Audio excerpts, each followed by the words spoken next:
सुभान अल्लाह की सदाओं में दावती खिताब अर्ज करने जा अल्हम्दुलिल्लाहि लज़ी कफ़ा व सलामुन अला इबादिही लज़ीना इस्तफ़ा अम्मा बाद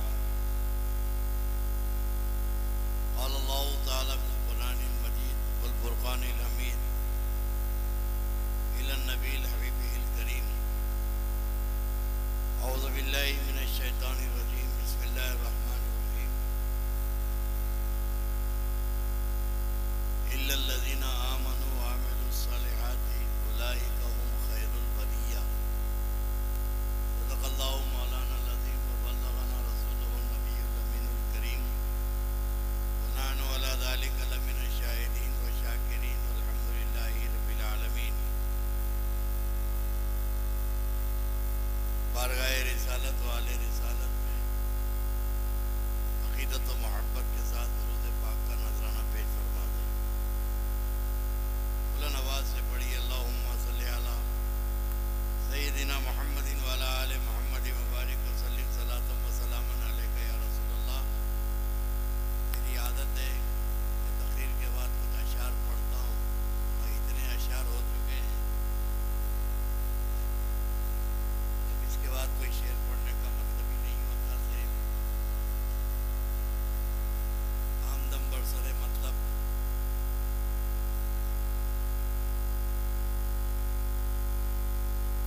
बड़ी खुशी हुई अहले बस्ती और अहले सिलसिला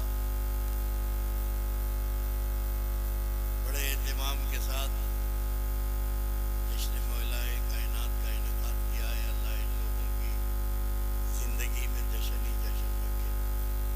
सामईन की जो अक़ीदत व मोहब्बत के साथ आए हैं वो ज़िक्र सुनने आए हैं जो ज़िक्र अल्लाह को भी पसंद है, रसूलुल्लाह को भी पसंद है।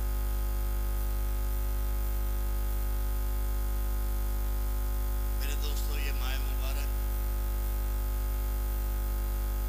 वैसे कई हस्तियों से माह मुबारक मंसूब है। एक तो मौला मुश्किल कुशा की विलादत इस माह मुबारक में है और उन्हीं के लख्त जिक्र सरकार इमाम जाफर सादिक का भी यही महीना है 22 रजब और उन्हीं के वारिस और जानशीन अताए रसूल ख्वाजा गरीब नवाज का भी महीना, इसलिए कि ये रजब अल्लाह का महीना है। पूरे अल्लाह के वली इसी महीने में विलादत पाए हैं या वफात पाए हैं।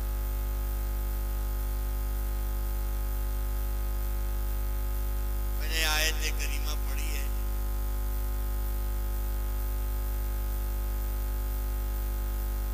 अल्लाह रब तबारक व तआला कुरान पाक में इरशाद फरमाता है इल्लल लज़ीना आमनू व अमिलुस सालिहाति उलाइका हुम खैरुल बरिया। जो लोग ईमान लाए और अमल साले किए वो मखलूक में सबसे बेहतर है। सारे मुफस्सिरीन, मुहद्दिसीन, अइम्मा-ए किराम मुत्तफ़िक़ा इस बात के कायल हैं कि ये आयत मौला मुश्किल कुशा के हक़ में नाज़िल हुई। अल्लाह के रसूलों के बाद, पैगंबरों की ज़ात के बाद कायनात में अगर अल्लाह की मखलूक में पैगंबरों के बाद कोई बुजुर्ग तरीन शख्सियत है, इस आयत पाक की रोशनी में अली शेर खुदा है। और इस आयत करीमा की तफसीर में एक हदीस भी शामिल है कि अल्लाह के रसूल अलैहिस्सलाम के पास कोई तोहफतन एक भुना हुआ परिंदा लाकर रखे, तोहफा दिया हुजूर को भुना हुआ परिंदा।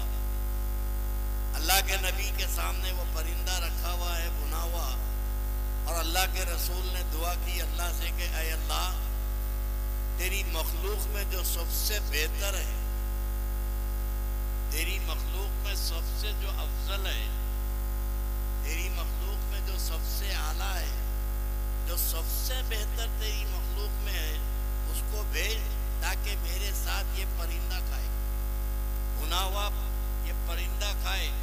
अभी लबे पाके मुस्तफ़ा से दुआ ख़त्म ही नहीं हुई थी कि अली मुश्किल कुशा दाखिल हुए।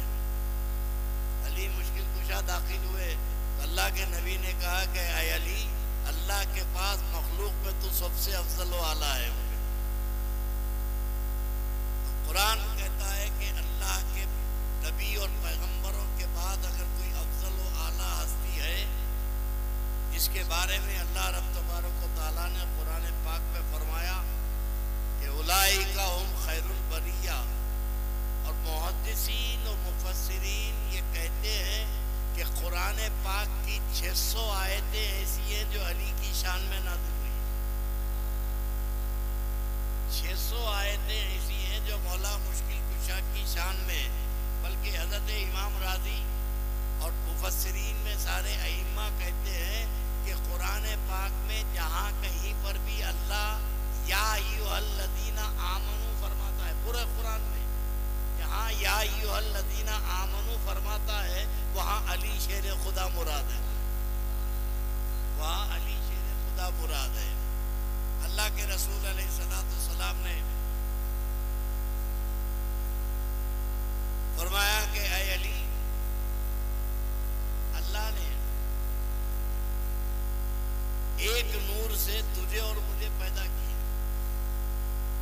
अभी आपने शेर भी पढ़ा, एक नूर से, अल्लाह ने एक नूर से तुझे और मुझे दुनिया बनने से 13,000 साल पहले, अभी दुनिया बनी नहीं थी, दुनिया के बनने से 13,000 साल पहले अल्लाह ने एक नूर से तुझे और मुझे पैदा किया। आधे हिस्से का नाम मोहम्मद है और आधे का नाम अली है। ऐ अली, वो नूर दुनिया की पैदाइश से 13,000 साल पहले हम और तू एक साथ साथ थे, एक ही नूर से तू और मैं साथ साथ थे। जब वो नूर दुनिया में मुंतकिल हुआ आदम अलैहिस्सलाम के सुल्ब में, तो ऐ अली, आदम की पीठ पे जब मुंतकिल हुआ तो हम और मैं और तू साथ साथ थे। वो आदम से चला, इब्राहिम में पहुंचा, इब्राहिम से इस्माइल में पहुंचा। ये नूर, एक ही नूर जो तू और मैं एक ही साथ सफर करते रहे, नस्ल दर नस्ल अंबिया के सुल्बों से पाक रहमों में, पाक अरहाम में, पाक पुश्तों में। और एक बात ज़हन में रख ले कि अल्लाह के नबी अलैहिस्सलाम फरमाते हैं कि मैं आदम अलैहिस्सलाम से लेकर मेरे वालिद तक पाक रहमों में, पाक सुल्बों में आया। मैं जिसकी भी पेट में आया, मेरी माँ की तरफ से, मेरी दादी की तरफ से, मेरे दादा की तरफ से, सब के सब निकाह से थे, सब के सब निकाह के थे। और मेरे पूरी नस्ल में आदम से लेकर मेरे वालिद तक कोई मुशरिक नहीं थे। आदम अलैहिस्सलाम से लेकर मेरे वालिद तक कोई काफिर और मुशरिक नहीं थे। अल्लाह ने हमेशा मुझे पाक रहमों में मुंतकिल किया और पाक सुल्बों में, पीठों में मुंतकिल किया। और ये जो नूर चला, एक ही नूर अल्लाह के नबी का और अली का, यही सिलसिला रहा आदम से लेकर हजरत अबू तालिब तक, वहां पर अब्दुल्ला तक, वहां अब्दुल्ला तक और यहाँ अबू तालिब तक। ये कैसे हो सकता है कि आदम अलैहिस्सलाम से लेकर अब्दुल मुत्तलिब तक तो वो नूर हमेशा मोमिनीन की सुल्ब में रहा, मोमिनीन की पीठ में रहा, मोमिन औरतों के रहमों में रहा। फिर ये कैसा हो सकता है कि इतना तवील सफर पाक रहमों में करते करते फिर वो नूर काफिरों में कैसे मुंतकिल हो सकता है? तो अल्लाह के रसूल के इरशाद के मुताबिक रसूलुल्लाह के वालिद भी मुसलमान थे, वालदा भी मुसलमान थे।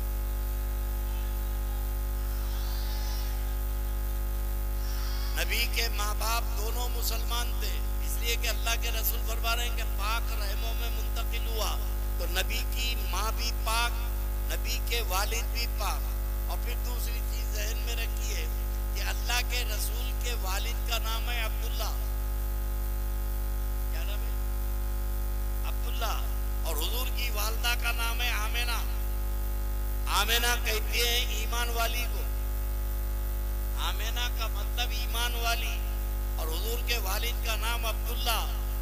ये मेरे अल्लाह की शान है, मेरे मुस्तफ़ा का मौजिज़ा है कि आदम अलैहिस्सलाम से लेकर हुजूर के वालिद तक, हुजूर के वालिद का नाम क्या है?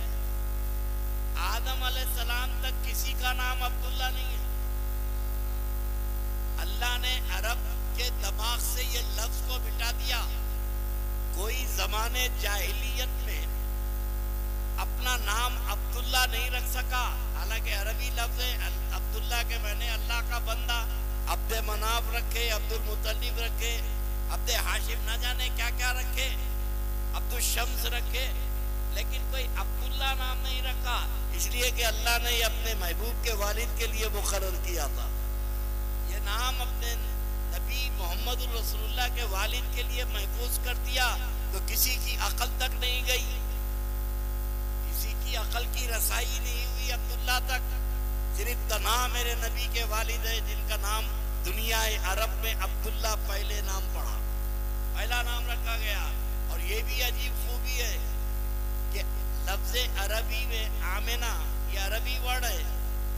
दुनिया के लोग क्या क्या नाम रखे नहीं मालूम है, मगर किसी को तौफीक नहीं हुई कि अपनी बेटी का नाम आमेना रखे, इसलिए कि अल्लाह ने ये भी नाम अपनी नबी की वालदा के लिए महफूज कर दिया था। ये दो नामों की अल्लाह ने ऐसे हिफाजत फरमाई, ना किसी ने अब्दुल्ला नाम रखा ना आमेना।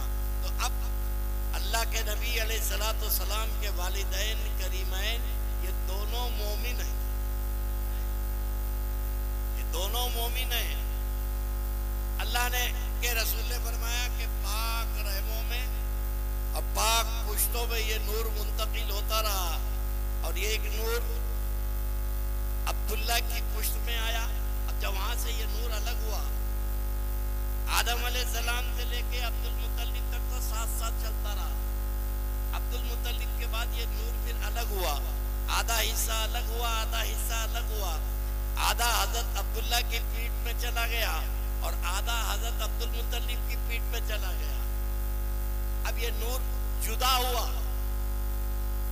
ये नूर आदम से लेकर अब्दुल मुत्तलिब तक साथ साथ रहा। अब्दुल मुत्तलिब के बाद ये नूर जुदा हुआ। कितने साल जुदा रहा?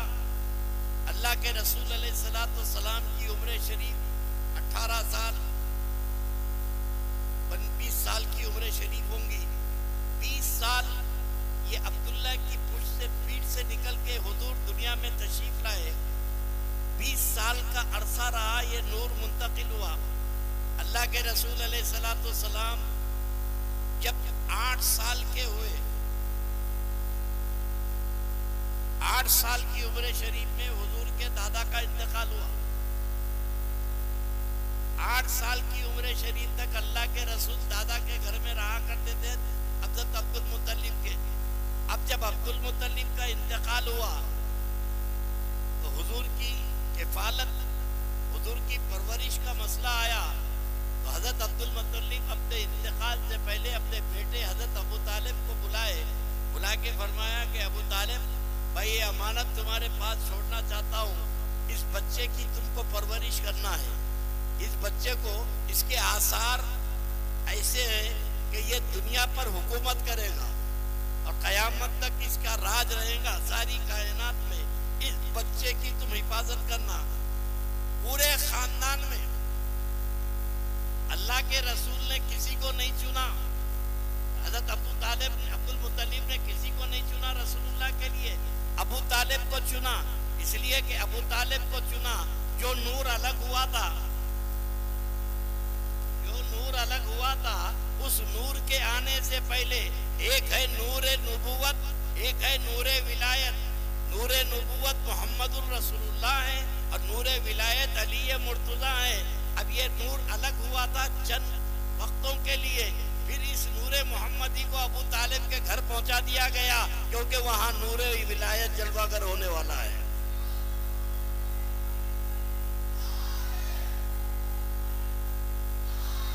जिक्र विलायत वो है जिसके इस्तकबाल के लिए नूर मोहम्मदी हजरत अबू तालिब के घर में पहुंचा।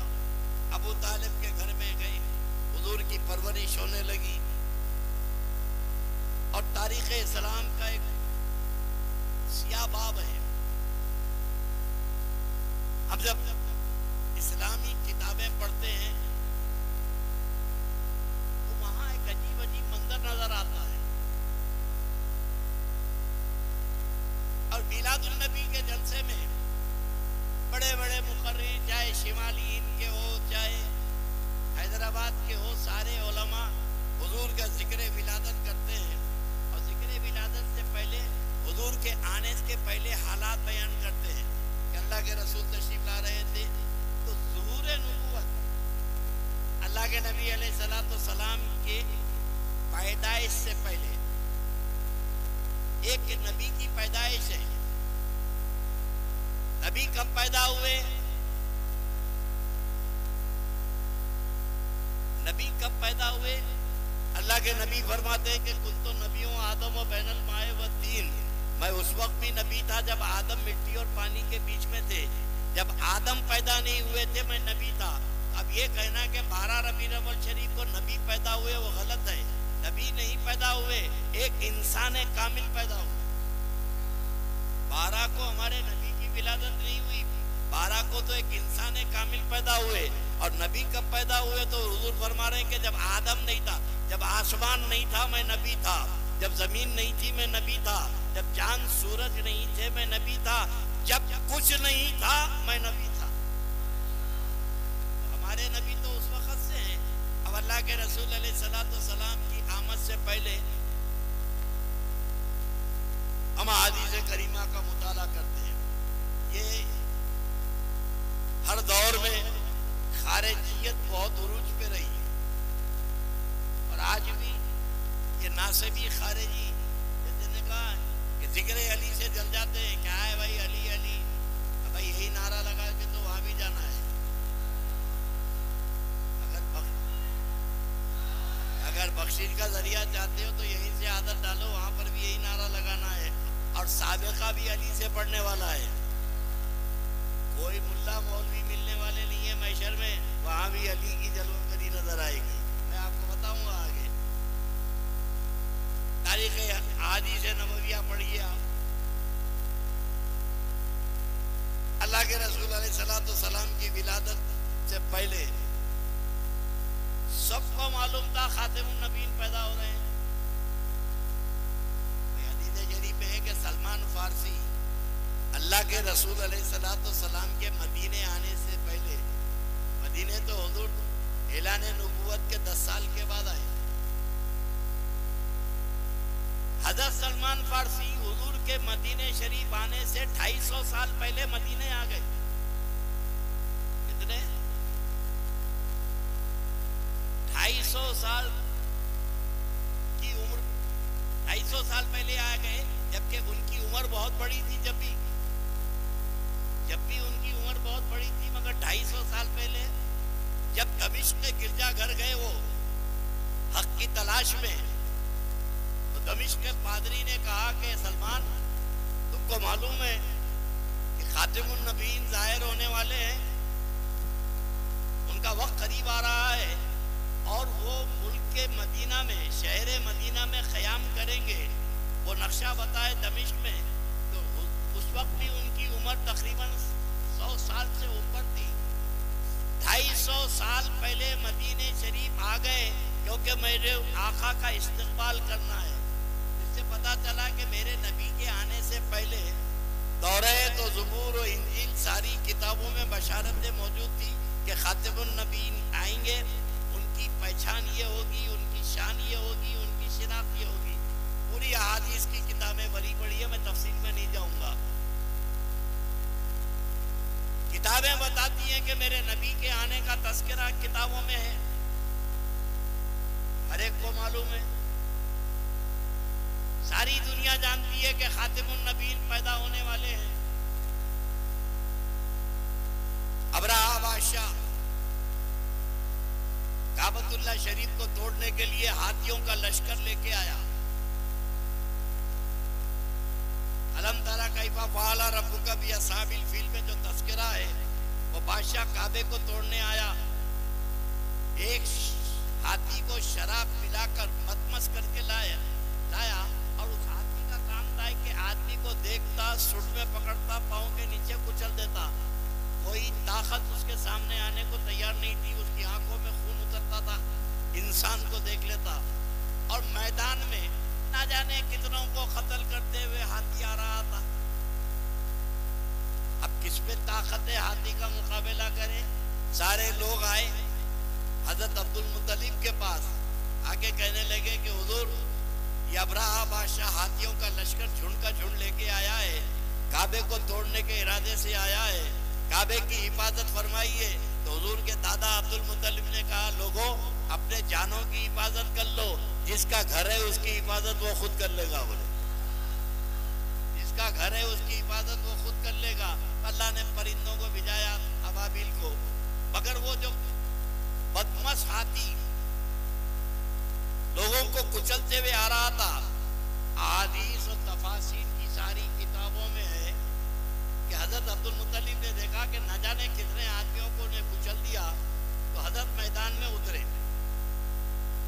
वो उधर से आ रहा है, हजरत अब्दुल मुत्तलिब इधर से जा रहे हैं।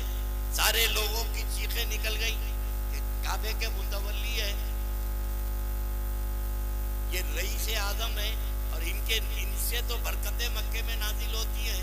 ये मैदान में उतर गए। उधर से हाथी आ रहा है लोगों को कुचलते हुए, इधर से हजरत जा रहे हैं।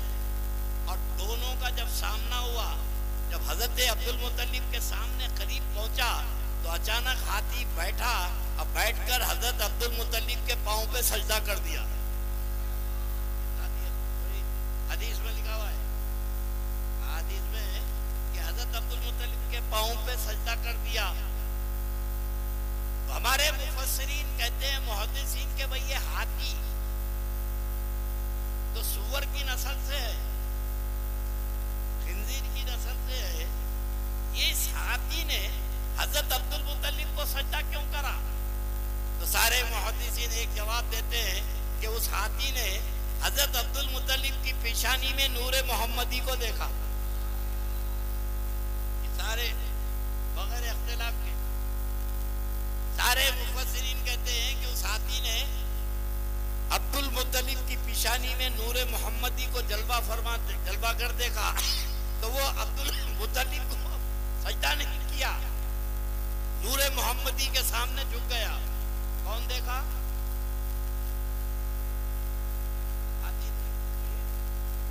हाथी ने देखा ना, बेज़बान जानवर है, उसको नूरे मोहम्मदी दिख गया। एक जुमले में गौर कीजिए, हाथी को नूरे मोहम्मदी दिख गया।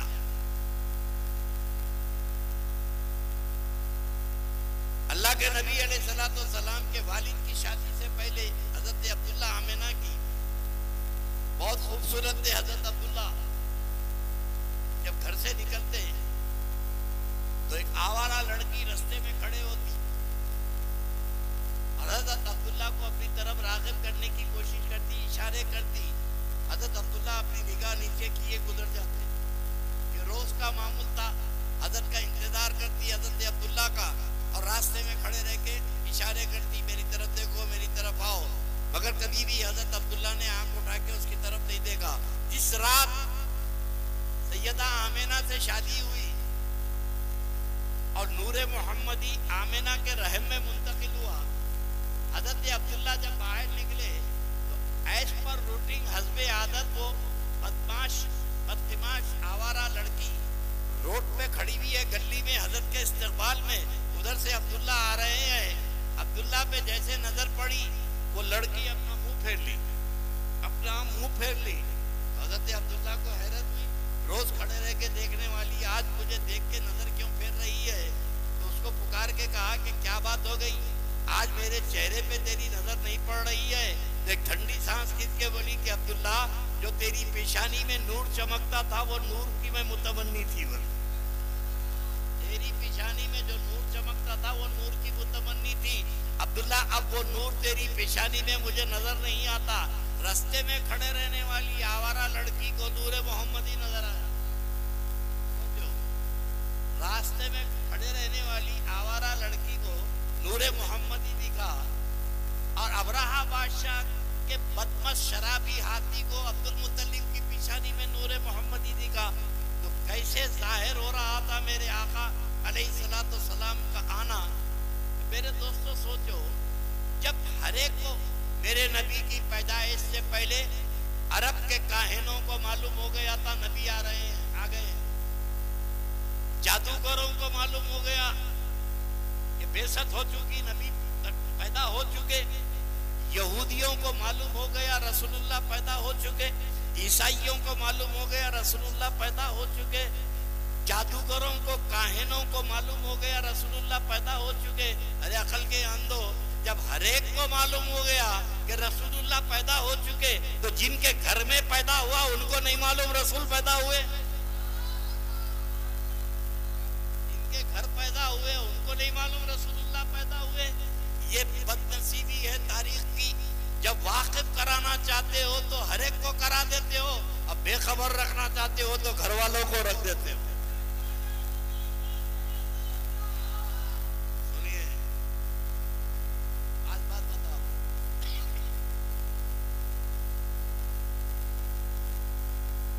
अब आजकल बहुत ज्यादा हुजूर सैयदना मौला मुश्किल कुशा के वालिद के मुतालिक शुरू हो गया। उनके वालिद काफिर थे, उनके वालिद काफिर थे, मुसलमान नहीं हुए थे, किताबें ये बता रही हैं। मेरे दोस्तों, किताबें तो दोनों बातें बताती हैं। किताबें तो अब ये जिनका यौम मनाने को जाते हैं 12-22 रजब को, बेखता बेरिया, किताबें तो उनके खिलाफ भी बताती हैं, किताबें तो उनके खिलाफ भी भरी पड़ी हुई है, और छोटे मोटों की राय नहीं है, किसी छोटे मोटे की बात नहीं है। आज जिनकी किताबें मुक़द्दस हैं, नसई शरीफ, इमाम नसई से पूछा कि हाँ जनाब के बारे में क्या ख्याल है, तो इमाम नसई ने फरमाया कि मुझे तो उसके बख्शे जाने की भी उम्मीद नहीं है। दोनों रिवायतें हैं, कुछ लोग अच्छी राय भी रखे हैं और कुछ लोगों ने गलत राय भी बयान की है उनके मुतालिक।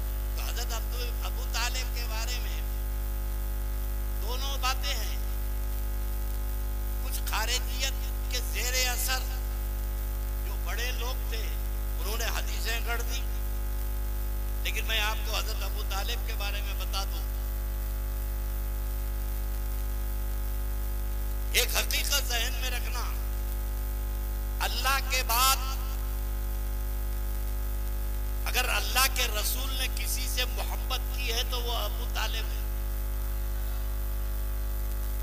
मेरे नबी ने अगर अल्लाह के बाद किसी से मोहब्बत की है तो वो ज़ाते अबू तालिब है, और रूए ज़मीन पर किसी ने अबू तालिब ने किसी से मोहब्बत की तो वो मोहम्मद रसूलुल्लाह है।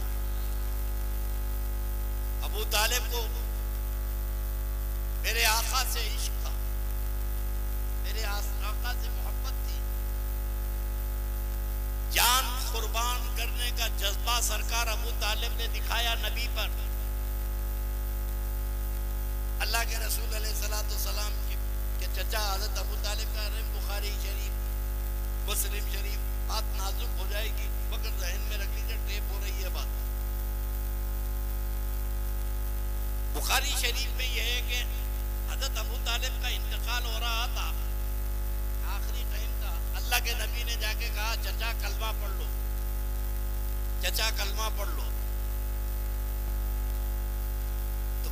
तभी आवाज में हजरत अबू तालिब क्या कहे क्या सुने, लेकिन जो रावी बयान करते हैं कि अबू तालिब ने कहा कि मैं अपने बाप दादा के दीन पर हूं। मैं, ये भी एक तवज्जो की बात है, मैं अपने बाप दादा के दीन पर हूं। तो उनके बाप दादा काफिर थे, हजरत अब्दुल मुत्तलिब काफिर थे, दीन इब्राहिमी पे थे, खैरियत नहीं मानते आप।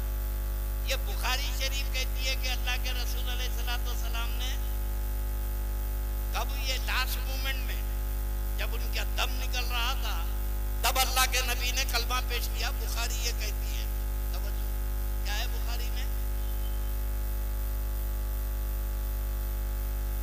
बुखारी शरीफ में क्या है कि जब हजरत अबू तालिब की रूह निकल रही थी, कब, नज़ा के वक्त, आखिरी पोजीशन में मेरे नबी ने कलमा पेश किया, चचा कलमा पढ़ लो। चचा ने इनकार किया। ये बुखारी शरीफ है। अब मुस्लिम शरीफ की हदीस है, ये भी सियाह सित्ता में है। बुखारी और मुस्लिम दोनों एक ही पाए के हैं, एक ही वजन के हैं। बुखारी शरीफ में है कि अल्लाह के नबी ने उनके इंतकाल के वक्त कलमा पेश किया। तो मतलब है कि उनके इंतकाल के वक्त रसूलुल्लाह वहाँ खड़े थे, रसूलुल्लाह वहाँ खड़े थे और उनको कलमा पेश करे, उनका इंतकाल हो गया। मुस्लिम शरीफ की हदीस है कि हजरत अली ने आके इत्तला दी कि या रसूलुल्लाह मेरे वालिद आपके चचा का इंतकाल हो गया। बुखारी कह रही है कि जब हुजूर ने कलमा पेश किया, और मुस्लिम शरीफ कह रही है हदीस में कि अली ने आके इत्तला दी कि मेरे चचा आपके चचा मेरे वालिद का इंतकाल हो गया। अल्लाह के नबी ने फरमाया जमीन में गाड़ दो, जमीन में। ये मुस्लिम शरीफ की रिवायत है।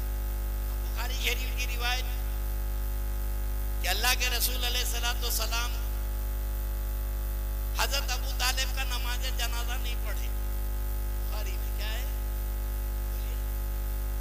मैं आपसे पूछ रहा हूँ, नाजुक बात बता रहा हूँ, बाद में वावेला मचाएंगे लोग। मेरे जाने के बाद जवाब तो नहीं देखेंगे मगर भोंकते रहेंगे। बहुत अहम बात बता रहा हूँ। बुखारी शरीफ में है कि हजरत अबू तालिब का नमाज जनाजा रसूलुल्लाह ने नहीं पढ़ा। क्या किया? क्या नहीं पढ़े?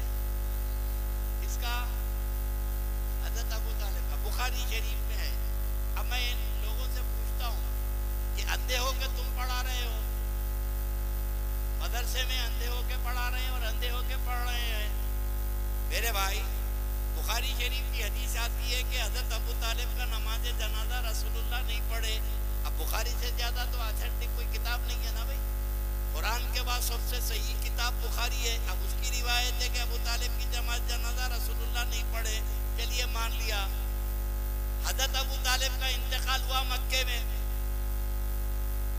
कहाँ हुआ? हजरत अबू तालिब का इंतकाल मक्के में हुआ। उनके इंतकाल के बाद मेराज हुई। हजरत अबू तालिब के इंतकाल के बाद मेराज हुई। अरे जब 5 वक्त की नमाज ही फर्ज नहीं थी तो नमाज जनाजा कहां से आ गई?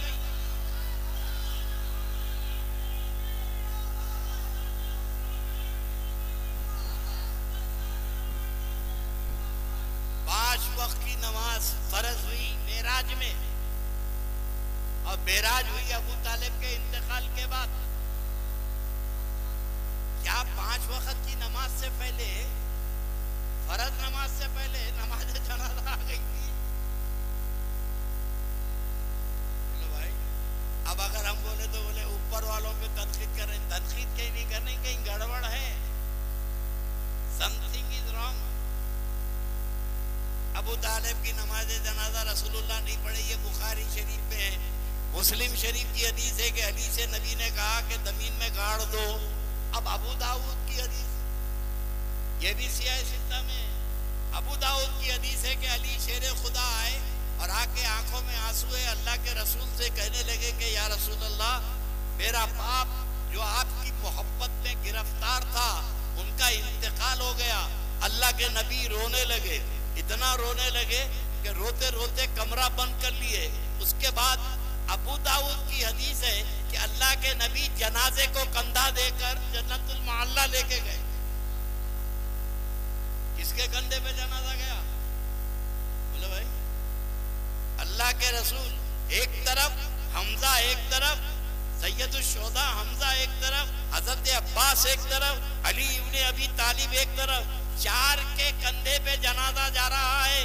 दुनिया के किसी काफिर का जनाजा बता दो जिसको पैगंबर ने उठाया हो।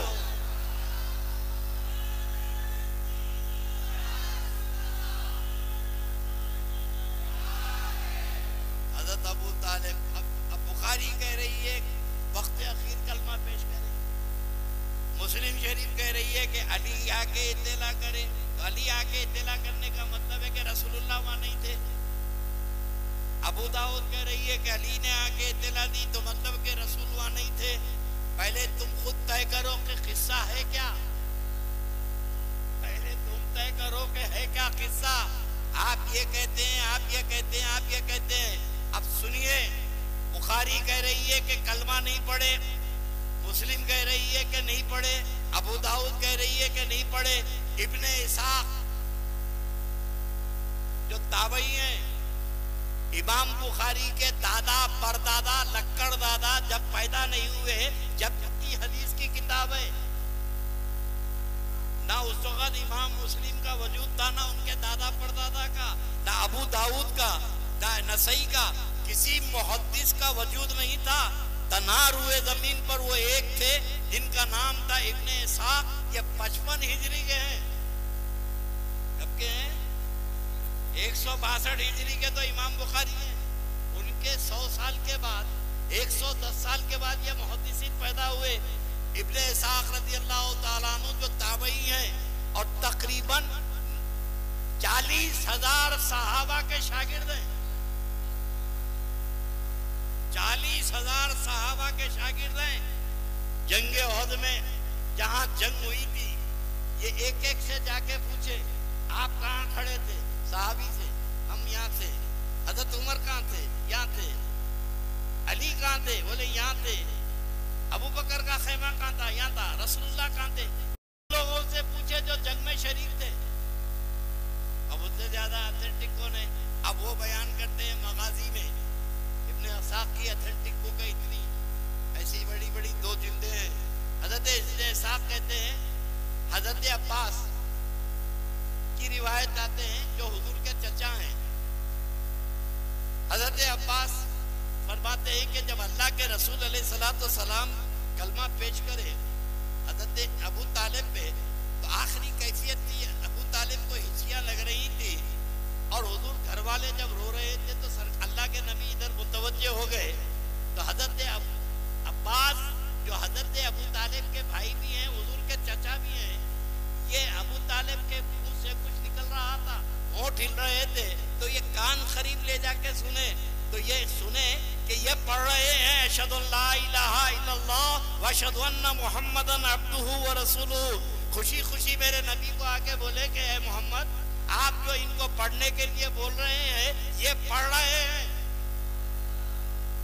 बुखारी कहती है नहीं पढ़े, इब्ने इसाक कहते हैं पढ़े।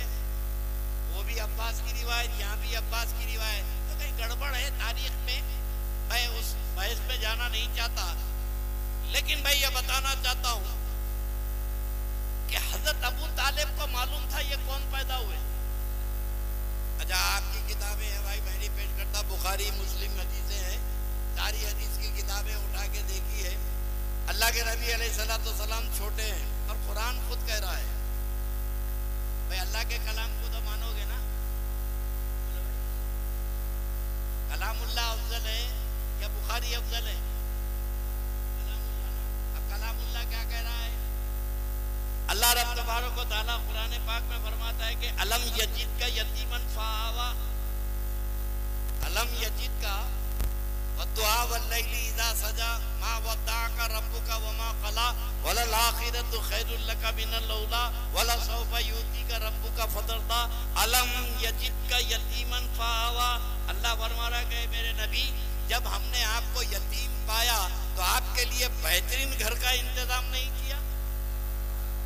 हमने जब आपको यतीम पाया, दुनिया का सड़े से सड़ा वहाबी खारिजी भी आवा का तर्जुमा यही करेगा, बेहतरीन घर, अच्छी जाए पना, अच्छी रिहाइशगाह। अल्लाह फरमा रहा है कि अलम यजीद का यतीमन फावा, ऐ मेरे महबूब, हमने जब तुझे यतीम पाया तो तेरे लिए बेहतरीन घर का इंतजाम नहीं किया, तेरी परवरिश के लिए अच्छा घर नहीं तलाश किया। अब मेरे दोस्तों, अल्लाह फरमा रहा है कि बेहतरीन घर, क्या फरमाया? ऐ नबी, तेरे लिए हमने बेहतरीन घर ढूंढा। तो घर घर वाले से होता है, घर घर वाले से होता है। घर वाला अच्छा तो घर अच्छा। अल्लाह फरमा रहा है कि तेरे लिए बेहतरीन घर, सबसे अच्छा घर, और सबसे अच्छा घर था वो अबू तालिब का।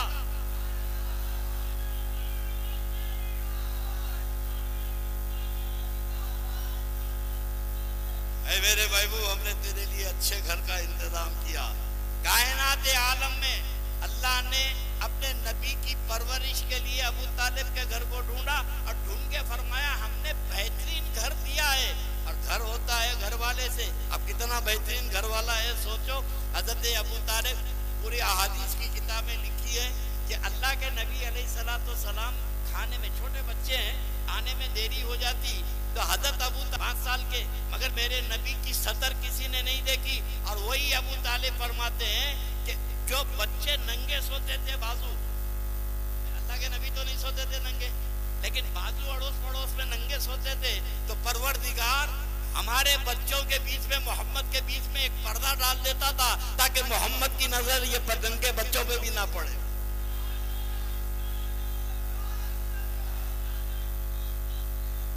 नबी का सोना तो बड़ी बात है, नबी की नजर भी किसी नंगे पे ना पड़े। ये कौन बोले? ये भी अबू तालिब बोले। अल्लाह के नबी की उम्र शरीफ 3 साल है। कितनी? बोलिए। कितनी? 3 साल। मक्के में कैद पड़ा, 3 साल से बारिश नहीं हुई। और ये बेखता बेरिया के वालिद, बुखारी शरीफ में बाबुल इस्तिस्का, आजकल हर चीज होना में ले दलील लो। अमीर माविया के बाप अबू सुफियान, हदीस शरीफ में है कि अबू सुफियान गुस्से से, बहुत ही तकलीफ से हजरत अबू तालिब के पास आए और आगे कहने लगे कि अच्छा, फिर आने से पहले काबतुल्लाह शरीफ में बुतों को ढीला के आए थे खून से। वो 360 बुतों की पूजा करे, बारिश के वास्ते मन्नता करे, नंगा तवाफ करे, तो सारे जतन कर लिए मगर बारिश नहीं हुई। हालत शिर्क में अबू सुफियान, पूरा खानदान बुतों की पूजा करा, चढ़ावे चढ़ाया, जानवर काटा, सब किया, बारिश नहीं हुई। अब बुखारी शरीफ की हदीस है, बाबुल इस्तिस्का की हदीस है कि अबू सुफियान इंतहाई तर्रार गुस्से से आए, आके कहने लगा कि अय अबू तालिब, देख नहीं रहे हो लोग मर रहे हैं, हलाक हो रहे हैं, जानवर खत्म हो रहे हैं, इंसान को पीने का पानी नहीं मिल रहा है। बुतों की पूजा करके आए थे, काबे में बुतों को दुआ करके मना के आए थे, बारिश नहीं हुई तो अबू तालिब के पास आए, आके कहने लगे अबू तालिब, लोग मर रहे हैं, बच्चे बिलख रहे हैं पानी के खतरे के लिए, आए अबू तालिब उठो। हालत शिर्क में अबू सुफियान, यजीद का दादा, माविया का बाप, कहता है कि अबू तालिब उठो, अपने रब से कह के बारिश करा दो। ये बुखारी शरीफ की हदीस है भाई, बोल के देख लो। अय अबू तालिब उठो, अपने रब से कह के बारिश करा दो। तो हालत शिर्क में भी अबू सुफियान जानता था कि अबू तालिब का रब वही है जो मोहम्मदुर रसूलुल्लाह का रब है। उठो, अपने रब से कह के बारिश करा दो। अबू तालिब ने कोई माजूरी जाहिर नहीं की, उठे। मेरे आका की उम्र 3 साल की, कितनी? बोलिए। 3 साल।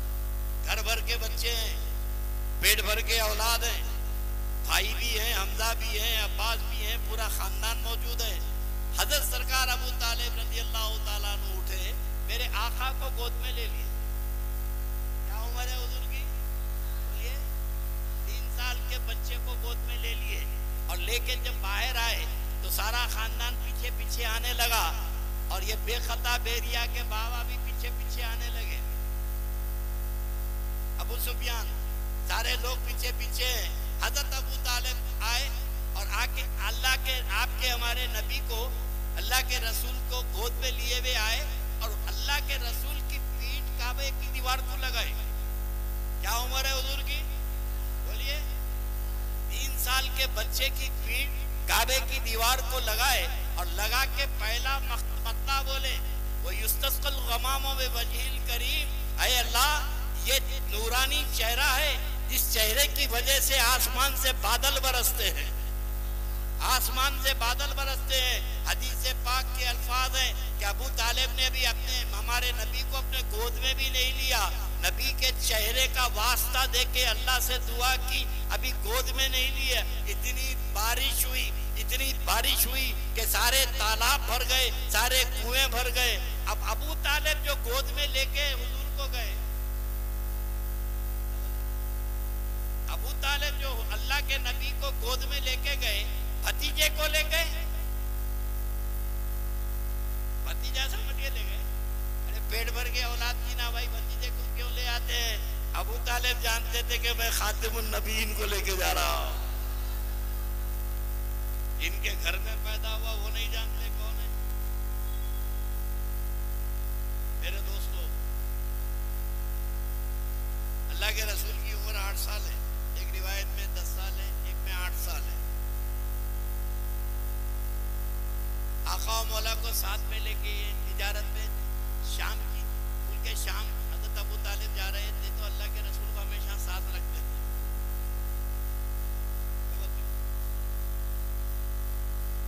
जब मुल्क शाम पहुंचे तो शहर से बाहर एक बड़ा चर्च था, जैसे आउटस्कर्ट है ना भाई, आज मौला अली का पूरा महल्ला आबाद हो गया है। 1955 में मैं साइकिल मारते आता था तो कोई आबादी नहीं थी यहाँ पर। मौला के चीज़े पे हमारे एक मुरीद थे, मेरे फूफा के मुरीद, वहाँ 4 दिन रहते थे तो हम भी कभी आ जाते थे, एक आध दिन सारा दिन गुजारते थे। भाई याद करके भी हमारे मुरीदों को बोला था भाई 1955 में तो कोई आबादी नहीं थी, खाली दूर से मौला का पहाड़ नजर आता था। अब तो मौला का पहाड़ ही नहीं दिखता कहाँ है। मेरे दोस्तों, शहर के बाहर एक बहुत बड़ा चर्च था और चर्च में एक पादरी थे जो वली थे, ईसाई मजहब पे थे। वो गर्मी के जमाने में चर्च के बुर्जे पे कमान में बैठे हुए थे, हवा चल रही थी, बहुत सख्त तरीन गर्मी थी। अचानक उनकी नजर एक काफिले पे पड़ी तो पहाड़ के दामन से एक काफिला आया। काफिले में ऊंट पर बैठे हुए लोग ताजिर आ रहे थे तो पूरे काफिले को गौर से देख रहे थे, मगर उनको हैरत इस बात की हुई कि ऊंट तो 50-60 थे, मगर एक ऊंट के ऊपर एक बच्चा, एक बूढ़ा बैठा हुआ है और जैसे जैसे ऊंट आगे बढ़ता बादल उनके ऊपर चलते रहता। ऊंट पर एक बच्चा है और एक बूढ़ा है, ऊंट पर बादल छाया किया हुआ है। तो ये तकरीबन कई किलोमीटर तक ये मंजर देखते रहे, 1 सेकंड के लिए भी बादल हटा नहीं। तो ये मंजर देखे अब वो काफिला चर्च के बाहर आके रुका। एक खजूर का दरख्त, सूखा दरख्त था, वो काफिला वहां पर कैंप करा, खैमे में गाड़े, बूढ़ा बैठे। अब वो बच्चा ऊंट पे से उतर के सूखे झाड़ के नीचे आके बैठा जो चर्च के सामने था, खजूर का सूखा झाड़। जैसे ही वो बच्चा बैठा, वो खजूर का दार हरा हो गया, वो झाड़ हरा हो गया, उस पे फल लग गए, खजूर लग गए बेमौसम। ये जो मंदिर पादरी देखा, देख के अंदर गया चर्च में और बक्स खोला और किताब निकाला। किताब निकाल के पढ़ा तो खुशी से उछलने लगा। किताब में लिखा था कि ये खातिमुन नबीन जब ये झाड़ के नीचे आके बैठेंगे तो ये झाड़ ताजा हो जाएगा। अब तरकीब सोचा कैसे रसूलुल्लाह को चर्च में बुलाएं, खातिमुन नबीन को। तो अपने आदमी को हज़रत अबू तालिब के पास बोल भी जाया कि आप पूरे काफिले वालों की दावत हमारे गिरजाघर में है, दावत कबूल कीजिए। अबू तालिब ने वो पादरी की दावत कबूल कर ली। जब खाने के लिए पूरे काफिले वाले गए, सब बैठे रहे, खाना चुना गया सामने। पादरी एक एक की सूरत देख रहा है, एक एक की सूरत देख रहा है। पूछा अबू तालिब सब आ गए? तो हज़रत अबू तालिब ने कहा हाँ सब आ गए। बोले कोई रह तो नहीं गया? अबू तालिब ने कहा सब आ गए। अबू तालिब सब आ गए, कोई रह तो नहीं गया?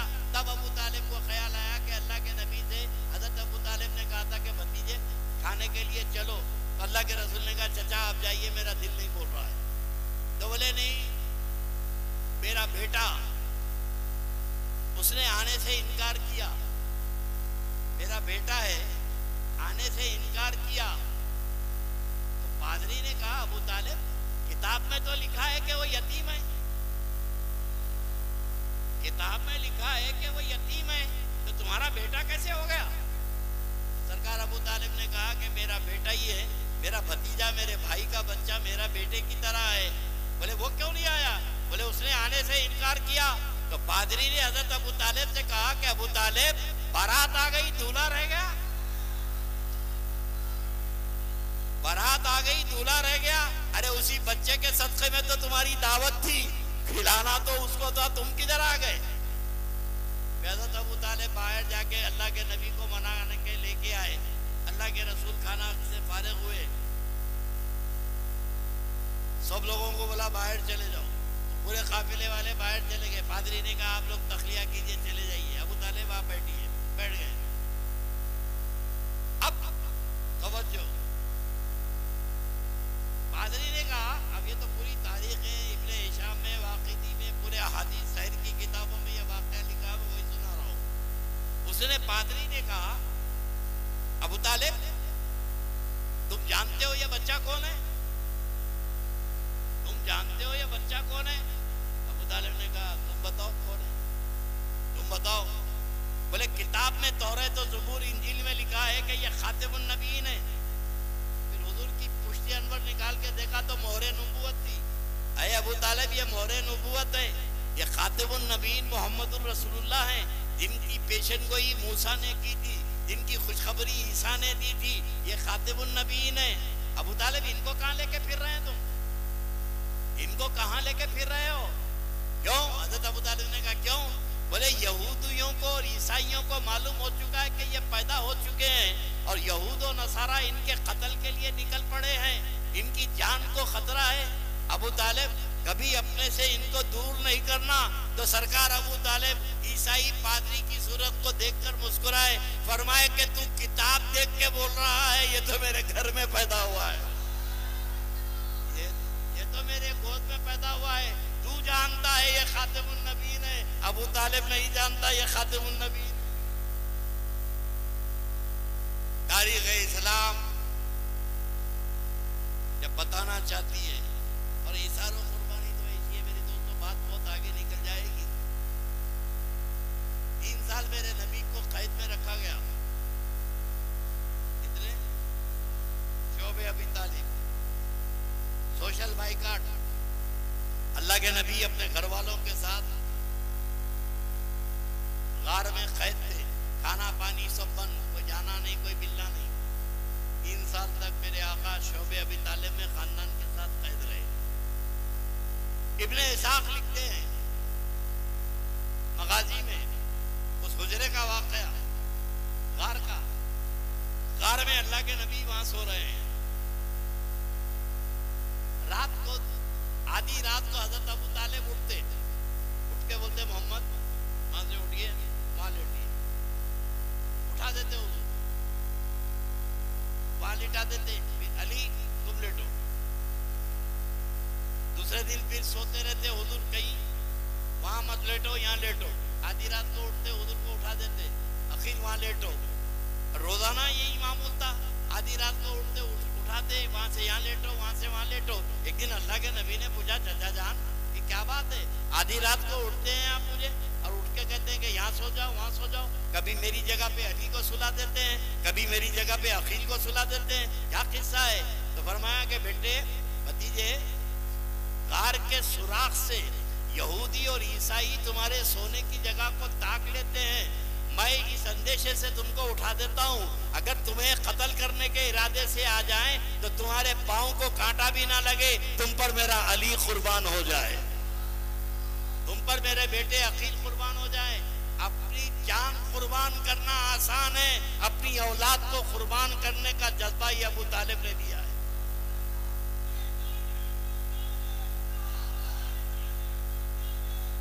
मैं आपके सामने सिर्फ सरकार के और अल्लाह के रसूल अलैहिस्सलाम कुरान कुरान पाक में अल्लाह फरमाता है कि इल्लल्लज़ीना आमनु इल्लल्लज़ीना युज़िनुल्लाह व रसूलहु लानहुमुल्लाहु फिद दुनिया वल आखिरह। जो अल्लाह और उसके रसूल को तकलीफ पहुंचाते हैं, अल्लाह और उसके रसूल की लानत है उनके ऊपर। अरे दोस्तों, एक मुनाफिक तब्बत यदा अबी लहब को तब पढ़ता था, अबू लहब काफिर है नहीं है, कुरान में है ना, अबू लहब तो मुशरिक है। एक तब्बत यदा अबी लहब वो तब बार बार पढ़ रहा था, अल्लाह के नबी को नागवार गुजरा, उसे फरमाया आगे कि तू मेरे रिश्ते का भी ख्याल नहीं करता, तू मेरे रिश्ते का भी ख्याल नहीं करता। तब्बत यदा अबी लहब वो तब पढ़ना जब अल्लाह के रसूल को नागवार गुजरा, तो अबू तालिब को काफिर बोलना कब पसंद आएगा? सबसे शहीद चचा सरकार अबू तालिब, जो मेरे आका की जान पे खेल कर मेरे नबी की हिफाजत की और मेरे नबी के इस्लाम फैलाने में हज़रत अबू तालिब ने वो कारनामे अंजाम दिए। अब बड़े बड़े जो मौलवी उनको काफिर बोलते हैं ना, उनकी किताब उठा के देखा, रिसाले ईमान अबू तालिब। उसके बाद मौलाना आखिरी दफा बड़े हजरत लिखते हैं कि अबू तालिब के कोशिशों से हज़रत अबू बकर मुसलमान हुए, अबू तालिब की कोशिशों से बड़े खाशमी और कुरैशी मुसलमान हुए। जिंदगी भर वो इस्लाम की तबलीग में मसरूफ रहे। अरे इनसे पूछे, जो पूरी जिंदगी इस्लाम फैलाता रहा वो खुद मुसलमान नहीं हुआ, जो पूरी जिंदगी इस्लाम फैलाता रहा उन्हें खुद मुसलमान नहीं हुआ। ये भी एक वक्ती ट्रेजेडी है। और क्यों? इसलिए कि अबू तालिब की दुश्मनी इसलिए है कि वो अली के वालिद है। बुग़्ज़े अली इनको अबू तालिब का दुश्मन बनाया है, और मोहब्बत अली हमको अबू तालिब की मोहब्बत दिखा रही है।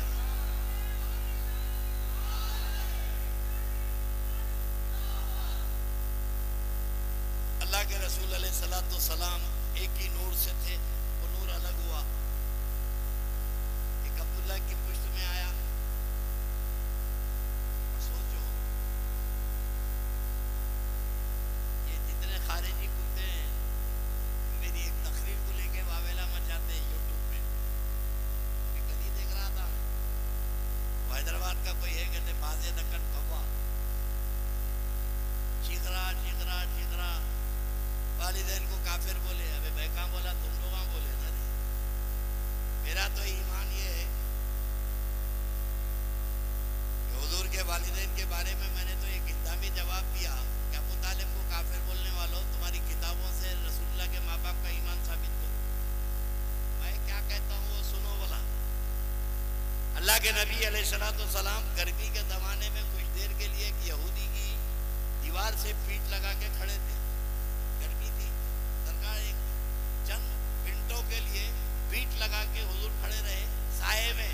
जब अल्लाह के रसूल आगे बढ़े तो वो यहूदी घर में से भाग लेते आया और आका और मौला का हाथ चूमा और चूम के कहने लगा, है मोहम्मद, मैं आप पर दिलो जान से ईमान लेकर आता हूँ।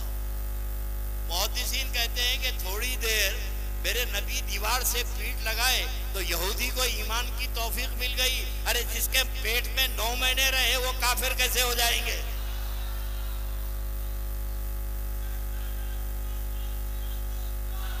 खाते खाते अबू तालिब अगर काफिर होते तो बुतों का गोश्त भी आता होगा,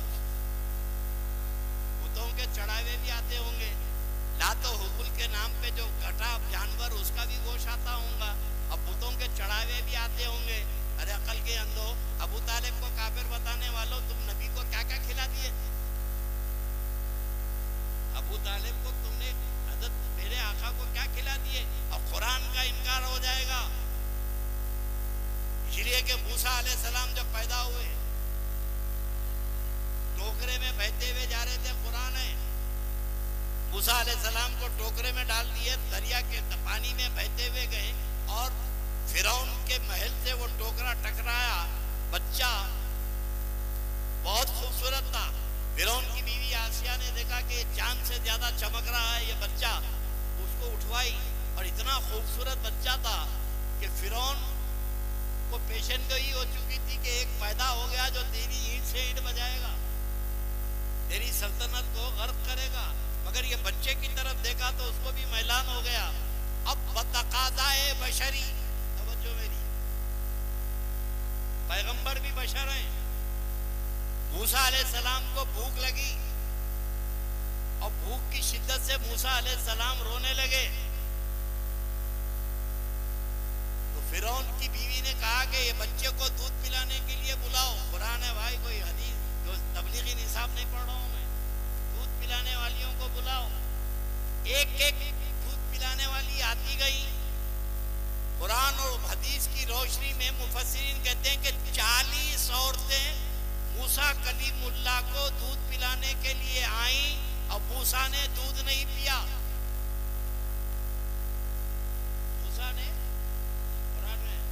मूसा कलीमुल्लाह ने दूध नहीं पिया। अब हमारे मुफस्सिरीन कहते हैं कि मूसा ने दूध क्यों नहीं पिया? तो हमारे मुहद्दिसीन और मुफस्सिरीन कहते हैं कि पैगंबर को इल्मे शरीयत अल्लाह पहले दे देता है। पैगंबर किसी काफिरा का दूध नहीं पीता।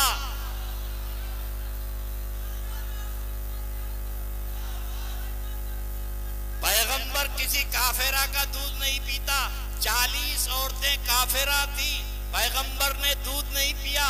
जब माँ को बुलाया गया आसिया को, तो आसिया का दूध कलीमुल्लाह ने पी लिया। अरे अकल के अंधो, मूसा पैदा होकर काफिरा का दूध नहीं पिए और खातिमुन नबीन अफजलुल अंबिया 8 साल से लेके 25 साल तक काफिर के घर में खाना खाते रहे।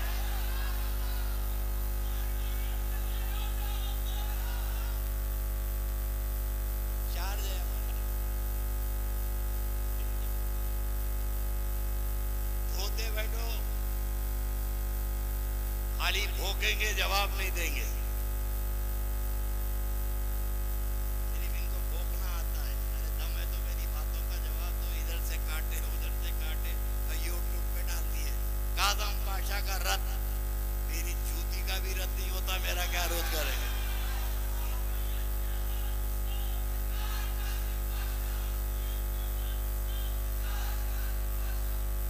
अल्लाह रब तबारक व तआला ने अबू तालिब के घर में नूरे विलायत, नूरे नबूवत से नूरे विलायत जुदा हुआ था। फिर वो नूर एक जा हुआ। और खुदा की कुदरत है, नूरे विलायत वो नूरे विलायत है कि छोटे बड़े का इस्तकबाल करने जाते हैं। छोटे बड़ों का इस्तकबाल करने जाते हैं। अली का नूर है कि मोहम्मदुर रसूलुल्लाह इस्तकबाल के लिए घर में पहुंच गए। नूर मुझसे जुदा हुआ, वो नूर फिर मुझसे मिलने वाला है। अल्लाह के रसूल अलैहिस्सलातु सलाम को अपने भाई मौला मुश्किल कुशा से इतनी मोहब्बत थी। और सोचो आप, जब मेरे आका हज़रत अली को किसी जंग में भेजते, जंग में अल्लाह के रसूल, आरज़ू क्या है रसूल की, जंग में भेजते और सजदे में सर रख के कहते कि या हय्यो या क़य्यूम बिर्रहमतिका अस्तग़ीस। उसके बाद ये दुआ करते कि ऐ अल्लाह, जब तक कि अली को मैं जिंदा ना देख लूं, मुझे मौत ना आए। जब तक मैं अली को जिंदा ना देख लूं, मुझे मौत ना आए। नबी अपनी जिंदगी को मुक़य्यद कर रहे हैं दीदारे अली पर। वो अली पैदा हुए काबे में। शान अली देखी, अली पैदा हुए काबतुल्लाह में। पूरा खानदान जमा हो गया, बच्चा हुआ, बच्चा हुआ। हज़रत अबू तालिब की बीवी को बच्चा हुआ, सारा खानदान जमा हुआ। हज़रत अब्दुल मुत्तलिब भी आ गए, सारा खानदान आ गया। मगर अली आंख नहीं खोले, आंख बने, आंख नहीं खोले। मगर हर एक के दिल में ये ख्याल यह हुआ कि बच्चा तो हुआ मगर अंधा पैदा हुआ, आंख ही नहीं खोल रहा, बच्चा नाबीना है। बुढ़ापे में बेटा पैदा हुआ, अली अबू तालिब को नाबीना हुआ। अल्लाह के नबी अलैहिस्सलाम तशरीफ लाए, फरमाया कि मेरे भाई को, मेरे इब्ने हम को मेरे गोद में दे दो। दादा गोद में लिए, आंख नहीं खोले। चचाएं गोद में लिए, आंख नहीं खोले। वालिद गोद में लिए, अली ने आंख नहीं खोली। और जैसे ही अल्लाह के रसूल अलैहिस्सलातु सलाम की गोद में आए, अली ने आंख खोल के रसूलुल्लाह के चेहरे को देखा। अली ने आंख खोल के रसूलुल्लाह के चेहरे को देखा। काबे में पैदा हुए काबे को नहीं देखे, उनको देखा जो काबे को काबा बनाया है। अली दुनिया में आने के बाद रसूल को देखे।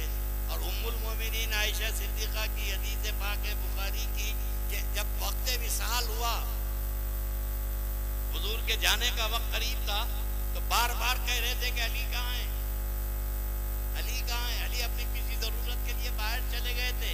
आयशा सिद्दीक़ा फरमाते कि इतनी बेचैनी मैंने रसूलुल्लाह को कभी नहीं देखा। अली कहाँ है, एक ही बात, अली कहाँ है, अली को बुलाओ। आज भी दौड़े हुए गए, अली शेर खुदा को बुलाए। बुलाने के बाद उम्मुल मोमिनीन से कहा कि तुम थोड़ी दूर हो जाओ। वहां बैठ गई वो दरवाजे के पास। बहुत देर तक अल्लाह के रसूल ने अली के कान में कुछ कहते रहे। अली जाने, रसूल जाने या रसूल का रब जाने, अल्लाह के रसूल क्या बोलते रहे और अली सुनते रहे। बहुत देर के बाद मेरे नबी ने अली के चेहरे को देखा और आंख बंद कर ली। अली के चेहरे को देखा, आंख बंद कर ली। आयशा सिद्दीक़ा फरमाती है कि आखिरी बार जो चेहरा अली का रसूल ने देखा, फिर उसको बाद रसूल ने किसी को नहीं देखा। अली दुनिया में आए तो रसूल को देखा, और दुनिया से जा रहे थे रसूल तो अली को देखा। ये अली शेर खुदा है। अली की मोहब्बत ईमान की अलामत है। अल्लाह के नबी ने फरमाया कि ऐ अली, तुझसे मोहब्बत नहीं करेगा मगर मोमिन, और तुझसे बुग़्ज़ नहीं रखेगा मगर मुनाफिक। और आज अली की दुश्मनी, अली की मुनाफिकत जो है, ये जहन्नम में जाने की अलामत है। आप जन्नत में जाना चाहते हैं, और मेरे अली का फैजान तो वो फैजान है कि खुदा की कसम क़यामत तक जिसको विलायत मिलना हो वो अली से लेना है। अली को छोड़ के कोई वली नहीं हो सकता। वहाबी कोई वली नहीं होता, इसलिए कि अली को छोड़े हुए, ये सब अली को छोड़े हुए हैं। और अली मेयारे विलायत है, अली है तो विलायत है।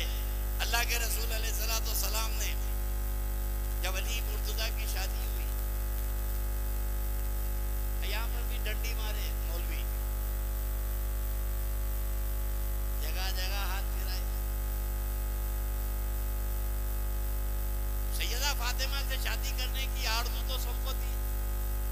हदीस शरीफ में है कि हर एक की आरज़ू थी कि नबी की बेटी से हम शादी करेंगे। अल्लाह के नबी ने कहा कि मेरी बेटी के रिश्ते को मैंने अल्लाह पे छोड़ दिया है, अल्लाह जो रिश्ता मंजूर करेगा उसी को दूंगा। एक दिन मेरे आका ने अली शेर खुदा को बुलाया कि ऐ अली आजा, अल्लाह ने तेरा और फातिमा का निकाह जन्नत में कर दिया है। अब दोनों की शादी हुई। सैयदा फातिमा की शादी अली शेर खुदा से हुई। अब कुरान की आयत नाजिल हुई। सैयदा की शादी पर कुरान नाजिल हुआ। अल्लाह ताला फरमाता है कि मरजल बहरैन यल्तक़ियान, साहिब दुर्रे मंसूर, साहिब रूहुल बयान, सारे मुफस्सिरीन कहते हैं कि अली की जब शादी सैयदा फातिमा से हुई तो कुरान की ये आयत नाजिल हुई, मरजल बहरैन यल्तक़ियान, दो समंदर आपस में मिल रहे हैं। तो एक नबी की बेटी है और एक इल्म का शहर दरवाजा है, ये दो समंदरों का मिलाप हो रहा है। मुफस्सिरीन कहते हैं कि ये सैयदा की शादी पर कुरान नाजिल हुआ। और आगे अल्लाह ताला फरमाता है मरजल बहरैन यल्तक़ियान बैनहुमा बरज़ख़ुन ला यब्ग़ियान, इन दोनों के बीच में एक बरज़ख़ कुबरा है जिसका नाम मुहम्मदुर रसूलुल्लाह है। एक राज़े इलाही है जो मुहम्मदुर रसूलुल्लाह है, ये बरज़ख़ है। फिर आगे मुफस्सिरीन कहते हैं कि ये दो समंदर मिले तो नतीजा क्या निकला, तो कहा कि मरजल बहरैन यल्तक़ियान बैनहुमा बरज़ख़ुन ला यब्ग़ियान व यख़रुजु मिनहुमा लूलू वल मरजान, ये दो समंदर जब मिलेंगे तो इसमें से लूलू और मरजान पैदा होंगे, लूलू और मरजान निकलेंगे। और मुफस्सिरीन कहते हैं इमाम हुसैन का नाम जन्नत में लूलू है और इमाम हसन का नाम जन्नती मरजान है।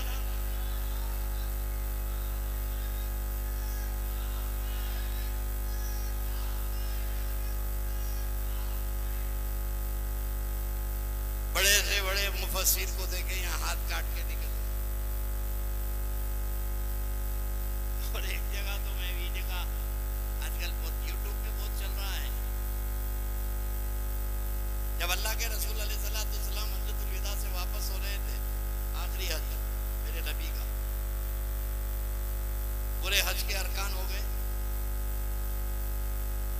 मदीने शरीफ के रास्ते में एक मकाम है, मकाम बीर।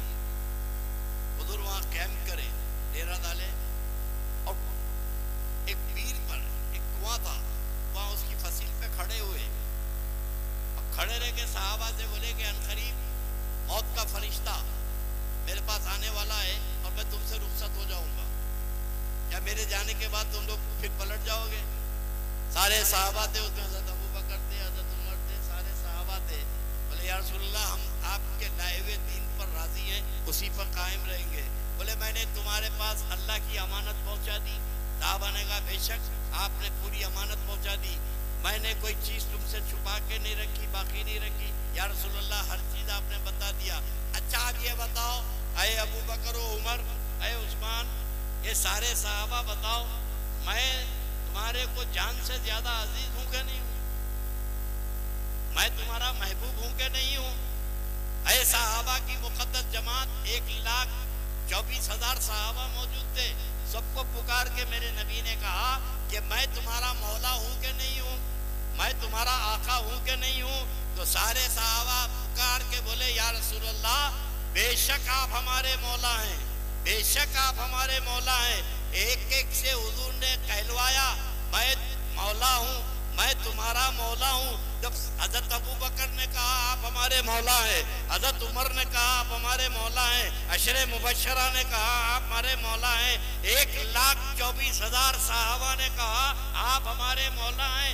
सबसे जब कहलवाया तो सुनो, जब मैं तुम्हारा मौला हूँ तो मन कुन तो मौला हो वहादा अली उन मौला।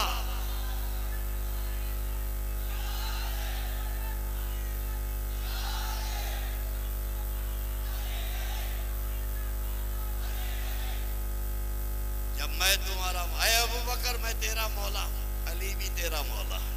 अय उमर मैं तेरा मौला, अली भी तेरा मौला। 1,24,000 सहाबा ने अली की मौलाइयत का इकरार किया। ये हो नहीं सकता कि कोई सहाबी पीरे गदीर पे इनकार करे कि या रसूल अल्लाह हम आपको तो मौला मानने को तैयार है, अली को मौला नहीं मानेंगे। सबने नबी को भी मौला माना और वहां पर अली को भी मौला माना। ये खारिजी कुत्ते कहने लगे नहीं, सबके हो सकते, इनके नहीं हो सकते। तो क्या ये इनकार करे थे? ये पीरे गदीर पे इनकार करे थे।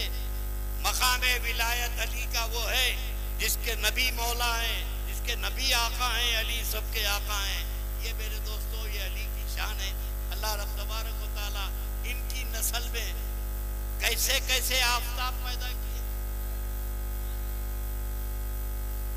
वहाबियों का बड़ा पेशवा है इस्माइल देलवी। ये अपनी किताब में लिखता है कि तमाम सहाबा में अली को जो फजीलत हासिल है कि अली के सिलसिले में इनकी नस्ल में क़यामत तक के विलायत बाकी है। इनके सिलसिले में और इनकी औलाद में खुदा की कसम, अली का इनकार करने वालों, गौसे आजम के दादा का नाम अली है, हसन के वालिद का नाम अली है, हुसैन के वालिद का नाम अली है, इमाम ज़ैनुल आबिदीन के दादा का नाम अली है, इमाम बाखिर के दादा का नाम अली है, इमाम जाफर सादिक के दादा का नाम अली है। 12 इमाम अल्लाह ने अली की औलाद में पैदा किए जो सारे सिलसिलों के इमाम है। और क़यामत से पहले जो आखिरी इमाम आएंगे, इमाम महदी, वो भी अली की औलाद होंगे।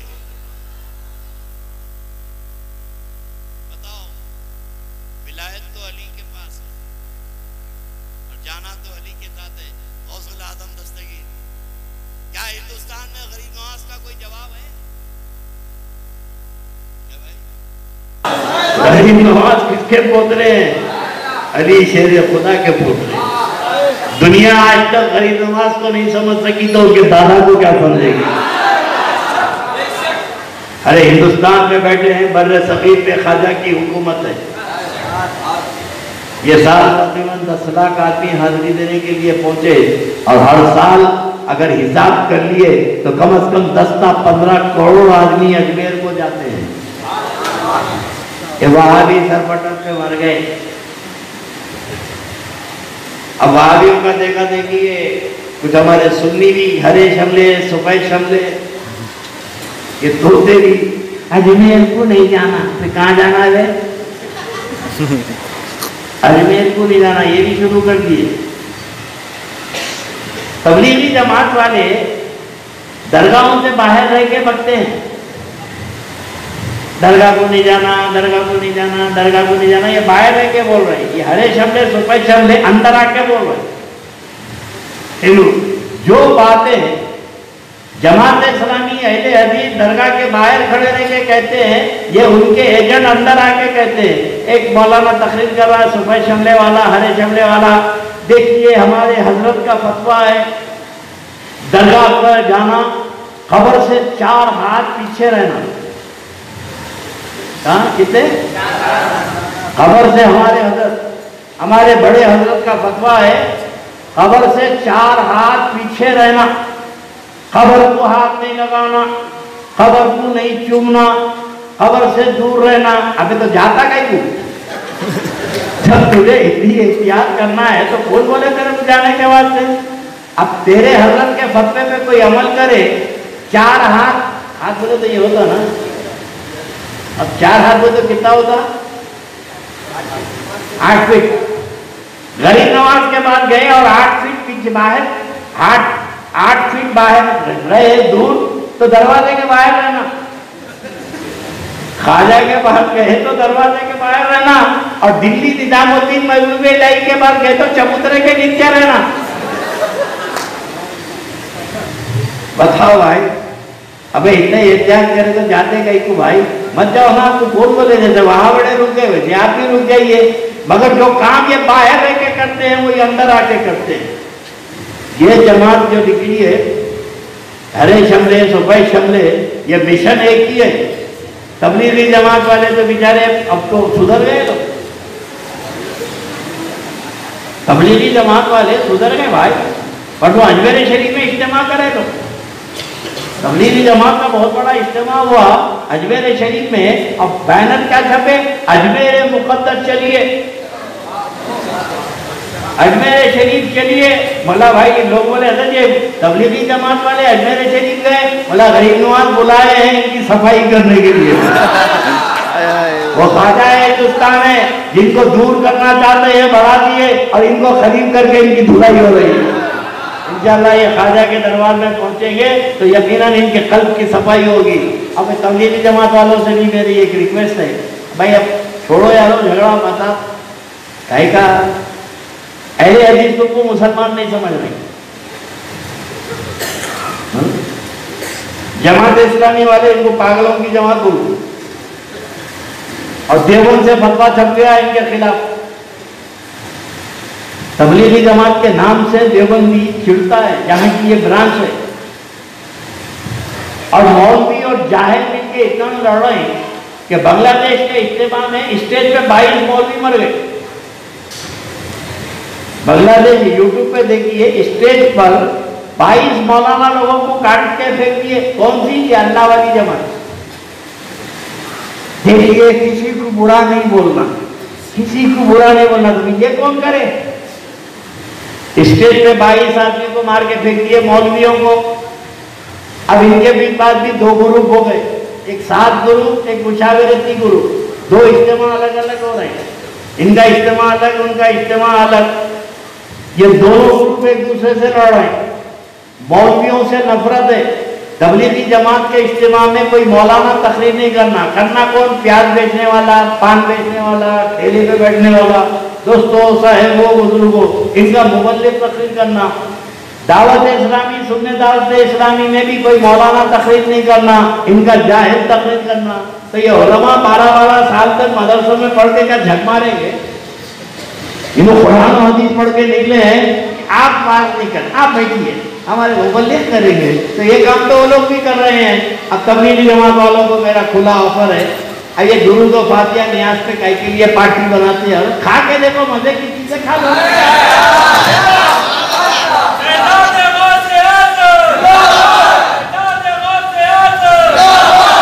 नियाज फातिहा पे कब तक आपस में इख्तिलाफ करते रहेंगे? अब तुम्हारे बड़े तो बोले दरगाह को जाओ। तबलीगी जमात के बड़े मौलाना हैं, साथ अमीर जमात दिल्ली के लास्ट ईयर के इज्तिमा में बोले, ये किसने कहा दरगाहों को नहीं जाना? आप दरगाहों को जाइए, फैज हासिल कीजिए। लास्ट ईयर इनके बड़े अमीर साहब लास्ट ईयर ऐलान करे दरगाहों को जाइए, मतलब ये 50 साल से कहीं को रोके? जब फैज दरगाहों से मिलता है तो वे रोके क्यों? मुसलमानों में ये पार्टी बनाए क्यों? मुसलमानों में ये झगड़ा करे क्यों? सिर्फ इस बात पर इख्तिलाफ है आपका। हम तो ये कहते हैं कि भाई सलाम पढ़ो, नबी पे सलाम पढ़ना है। अल्लाह कुरान ने बोला, तुम कहीं क्यों रोकते यार? अल्लाह बोला सलाम पढ़ो, तो तुम क्यों रोकते हो? अब अंगूठे नहीं चूमना, ना कोई चूमो, झगड़ा कैसा है भाई? झगड़ा उस वक्त होता मैं तेरे हाथ लेके चूमू, अशहदु अन्ना मुहम्मद रसूलुल्लाह बोलते मैं इनको ले रहा हूँ, अब इनको खींच जाए, मैं इधर कर रहा हूँ ना उधर कर रहा। अब उसमें तो इनको हक है, हमारे पास अंगूठे नहीं चूमते, आपके चूमा तो झगड़ा, मेरे अंगूठे चूम लो, तेरे क्या तकलीफ होगी? मेरी हथेली चूमू, मेरे अंगूठे चूमू, मेरी ये चूमू, आपको क्या तकलीफ है? उस पर कोई मुझसे ये नहीं करना, कोई वजह बताओ भाई। झंडा नहीं चढ़ाना, क्या तकलीफ क्या है आपको? झंडा नहीं चढ़ा, ये शिर्क है। अबे इस बगैर झंडे के तो मजहब ही नहीं होता, बगैर झंडे के तो कोई जमात नहीं होती। कोई दुनिया की जमात बता दो जो झंडे के बगैर हो, सिवाय वहाबियों। कोई जमात बता दो, जमात बनी, बनते ही पहले झंडा बनता, मुल्क बना, मुल्क के साथ ही झंडा। जमात बनी, जमात का झंडा, सीपीएम का झंडा, फूट पड़ी तो सीपीआई का झंडा, सीपीएम का झंडा। कांग्रेस का झंडा फूट पड़ी तो कांग्रेस एस का झंडा, कांग्रेस आई का झंडा, कांग्रेस यू का झंडा। कई झंडे हो गए, वाईएसआर का झंडा, जगन का झंडा, इनका झंडा। किने बनाया? चिरंजी।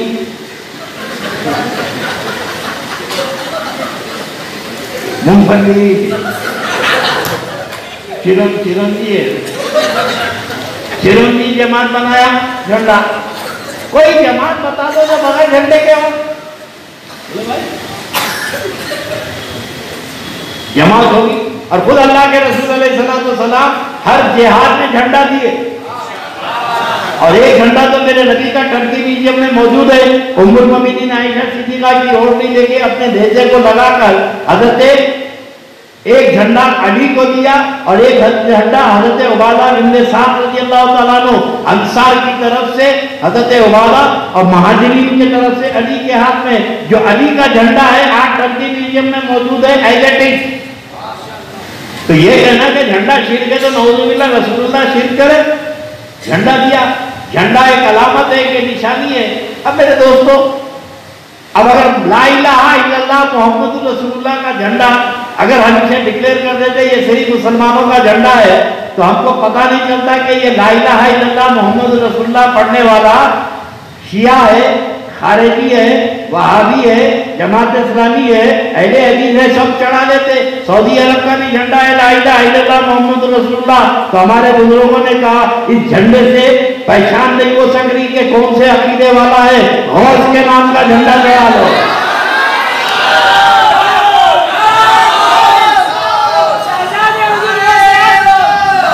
ला इलाहा इल्लल्लाह मुहम्मद रसूलुल्लाह ऊपर लिख दो, और हमारे झंडे में दोनों चीजें हैं।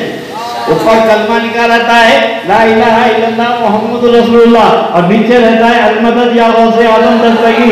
तो इसको झंडे से झगड़ा इख्तिलाफ नहीं है, नामे गौसे पाक से इख्तिलाफ है। और नामे गौसे पाक इसलिए लिखे कि पता चले कि इधर वाला कौन है, उधर वाला कौन। अब महल्ले में आ गए, झंडा चढ़ाई की तकलीफ हो रही, बाजू है ना, इधर भी बना लिया, इधर भी बना लिया, बीच में झंडा है। अब इसको तकलीफ हो रही, आप पहचाने जा रहे झंडे की वजह से आपका घर, अब इन्हें भी पहचाने जा रहा। पड़ोस में कौन है, आते पूछते बाजू किधर का, कौन रहता है बाजू? भाई 8-10 घरों पे झंडा है, एक घर पे नहीं है, तो आते पूछते कौन है भाई? बाजू है, 24 नंबर है। आओ समझ में आ रहा, पूरे लाइन से झंडा, इसके घर में झंडा नहीं है। तो इन्हें झंडा नहीं चढ़ा के पहचाने जा रहा, तो इसको ये तकलीफ हो रही कि मैं तो पहचाने जा रहा हूँ। तो आपको बोला क्या इसको चढ़ाते, झंडा कहीं क्यों चढ़ाते हैं? तो सीधा सीधा जवाब है, भाई तुम नहीं चढ़ाता, हम चढ़ाते हैं। हम चढ़ा के पहचाने जा रहे हैं, तुम नहीं चढ़ा के पहचाने जा रहे। तो झंडा कोई फर्ज और वाजिब नहीं है, आपके घर की शान है। देखने वाला देख ले के पहचान लेता है कि घर में गौसे आदम का गुलाम रहता है। मैं अक्सर पहले ट्रेन से जाता था, ये सनत नगर, उप्पूगड़ा, गोंदा इलाका है, वो आगे बलगम पेट, अमीरपेट, घरों में झंडे ही झंडे, झंडे ही झंडे, इतनी खुशी होती थी। और उन घरों के बीच में कुछ बगैर झंडे के भी घर दिखते थे। तो हमारे मुरीद से पूछा, अबे ना तुम्हारा घर उधर ही है क्या? बोले बीच में 2-4 घरों पे झंडे नहीं दिखे। अरे घर का 24 नंबर है वो। ट्रेन से आते आते समझ में आ गया कि कौन अपना है कौन का है। तो मैं तो ये अकीदा है मेरा कि गौसे आजम का झंडा चढ़ा के तुम यहाँ पहचाने जा रहे हैं, और गौसे आजम के सत्ते में महशर में भी पहचाने जाएगा। तो ये महीना अब्दुल करीम नवाज का है, इमाम जाफर साजद का है। आजकल बकवास कर रहे हैं, कुंडे नहीं होना, कुंडे नहीं होना है। चलिए बाबा, अच्छा ये कौन बोल रहा है? वहां भी नहीं, ये हरे शमले, सुफाई शमले ये शुरू कर दिए। कुंडे नहीं होना, पहले वहां भी बोलता था कुंडे खाना हराम है। तो एक साल आगे मुझसे मुझे हजरत कुंडे हराम है कहते था। बोला बिल्कुल हराम है, कुंडे हराम है। हराम है मतलब कुंडे मिट्टी के बर्तन को बोलते हैं, कुंडे मिट्टी के बर्तन को बोलते हैं। मिट्टी खाना हराम है, अंदर की बोल, कुंडों के अंदर की बोल, खीर की बात कर, कुंडे क्यों बोल रहा? कुंडों की खीर खाना हराम है या जायज है कि ना जायज है वो पूछ। और ये भी अजीब बात है, गंतरी नस्ल का हो या आला नस्ल का हो, खीर नहीं पचती। ये रोड पे जो आवारा फिर रहे ये भी खीर नहीं खाते। और बड़ा अल्सेशन बुलडॉग 10-10 लाख रुपए का भी हो तो खीर नहीं खाता। तो पता चला कि कुत्ते को खीर नहीं पचती। अबे जब दुनिया का कुत्ता खीर नहीं खाता तो ये कैसे कहेंगे? हदीस शरीफ में है कि अहलुल बिदअत किलाबुम मिनन नार, इतने बदअकीदा है ये जहन्नम के कुत्ते हैं। जब ये कुत्ते नहीं खाते हैं तो ये कुत्ते कैसे खाएंगे? इस्लाम बड़ी हिकमतों से फैला। इस्लाम ये हमारे औलिया था। और एक बात याद बता दूं आपको, कोई मौलाना इस्लाम नहीं फैलाया। ये मस्जिदों में इमाम कर रहे ना, ये लोग खुद मुसलमान हुए, इनका इस्लाम फैलाते।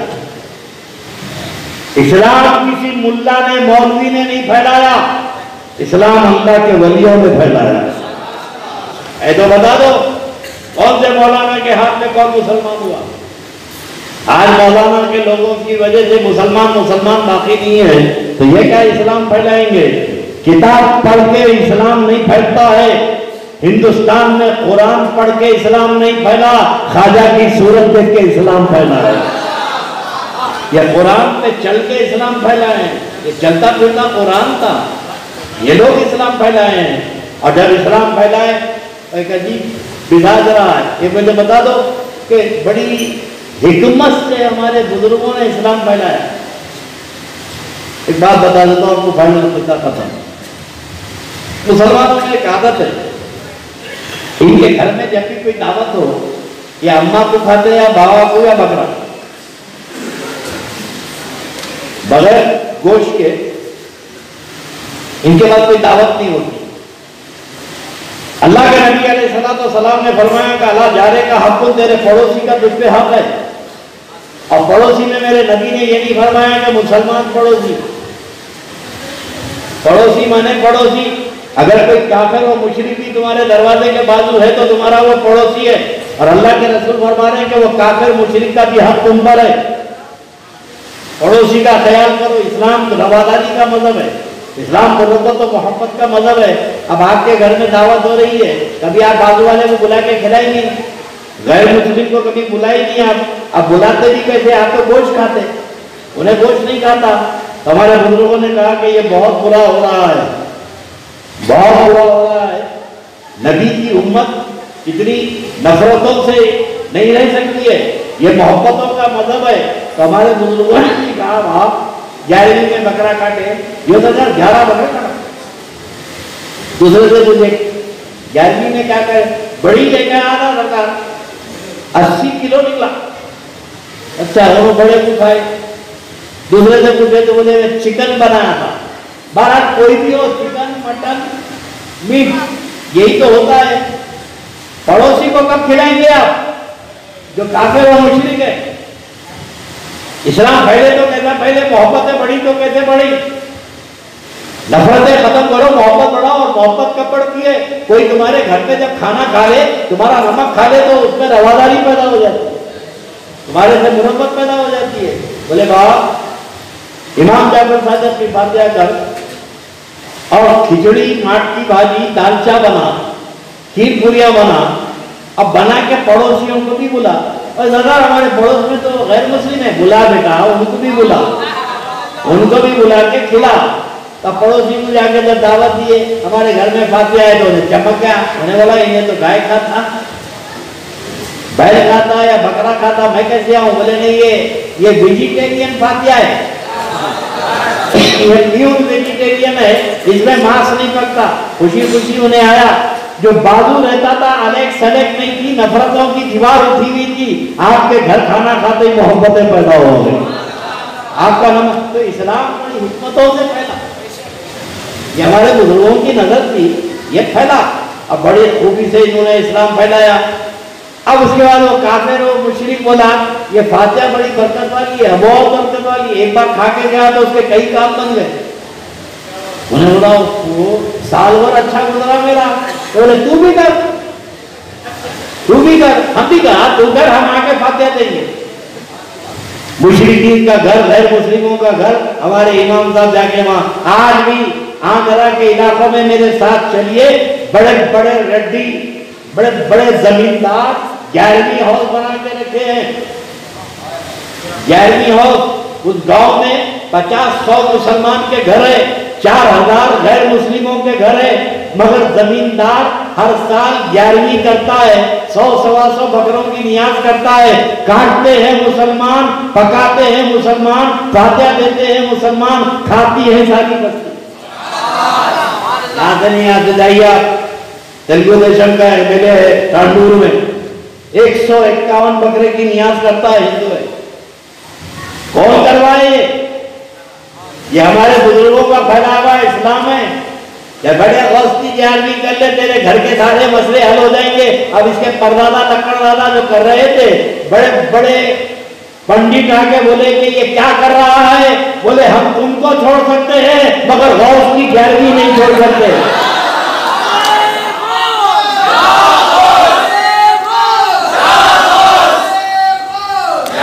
बुजुर्गों ने बड़ी हिकमतों से इस्लाम फैलाया, मौलवियों ने बर्बाद कर।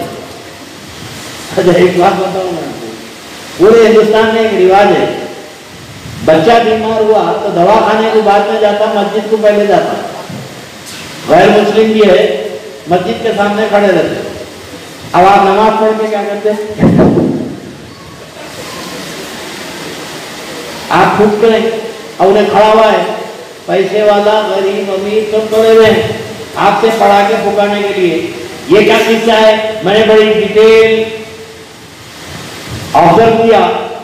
अब एक गांव में 25-30 घर मुसलमानों के, 500 घर हिंदुओं के। वाका ठाकुर वाकुर जमींदार डरे हुए मुसलमान।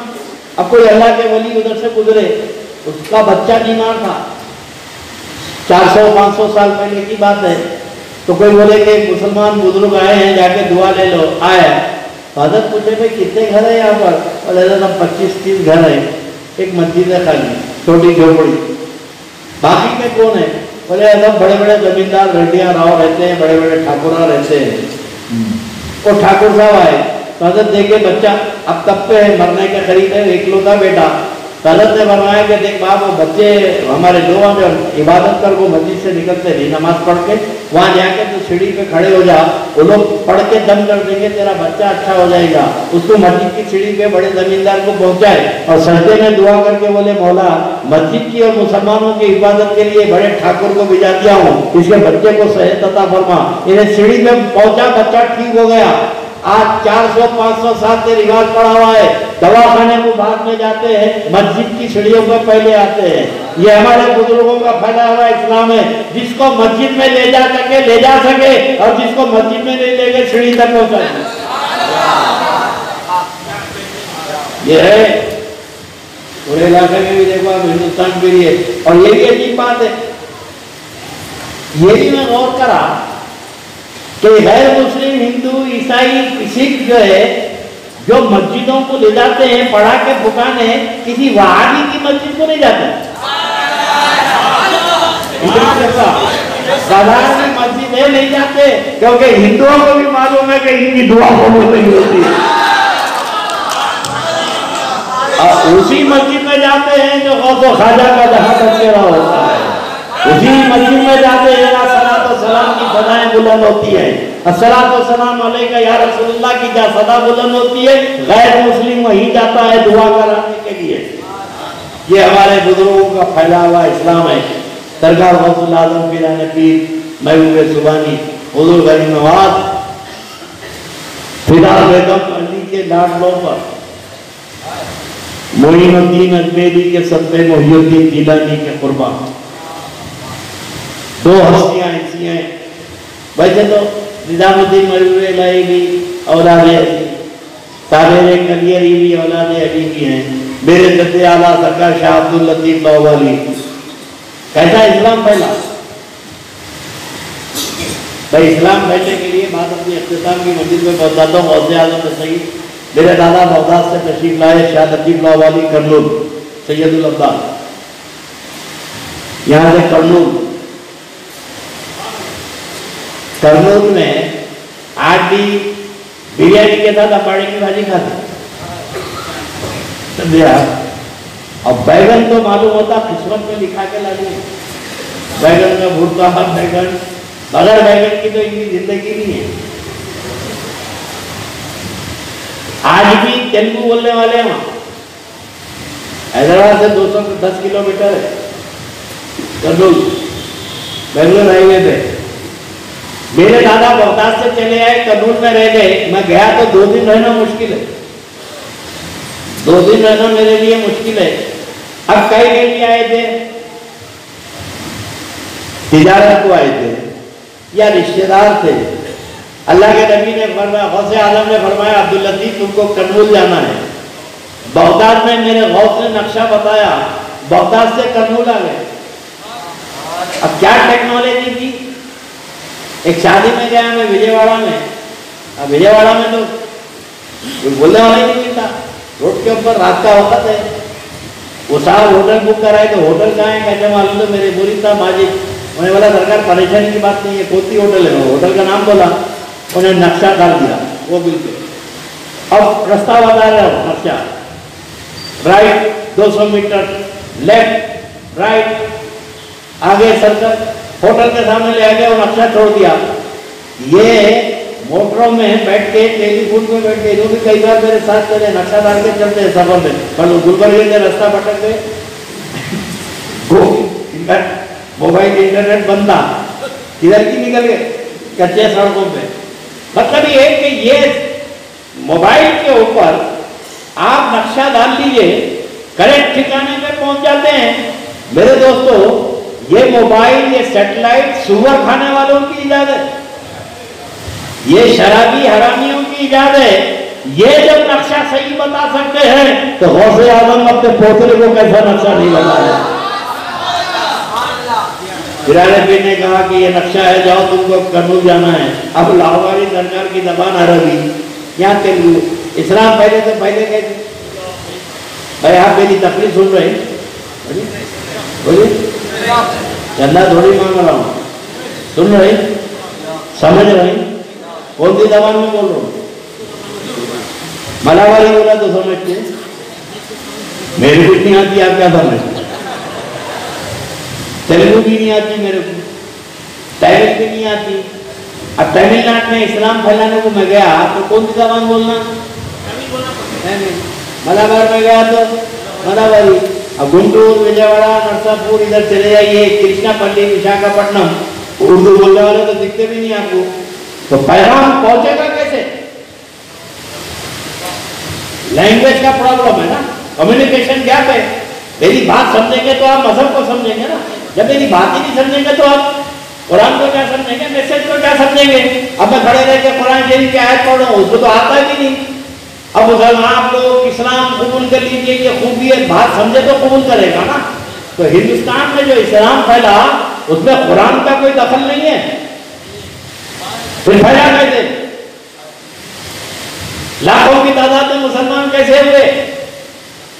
सरकार शाह अब्दुल लतीफ बावाली मेरे जद्दे आला बगदाद से चले आए, सरकार की जबान अरबी, यहाँ की तेलुगु, पैगाम पहुंचे तो कैसा पहुंचे?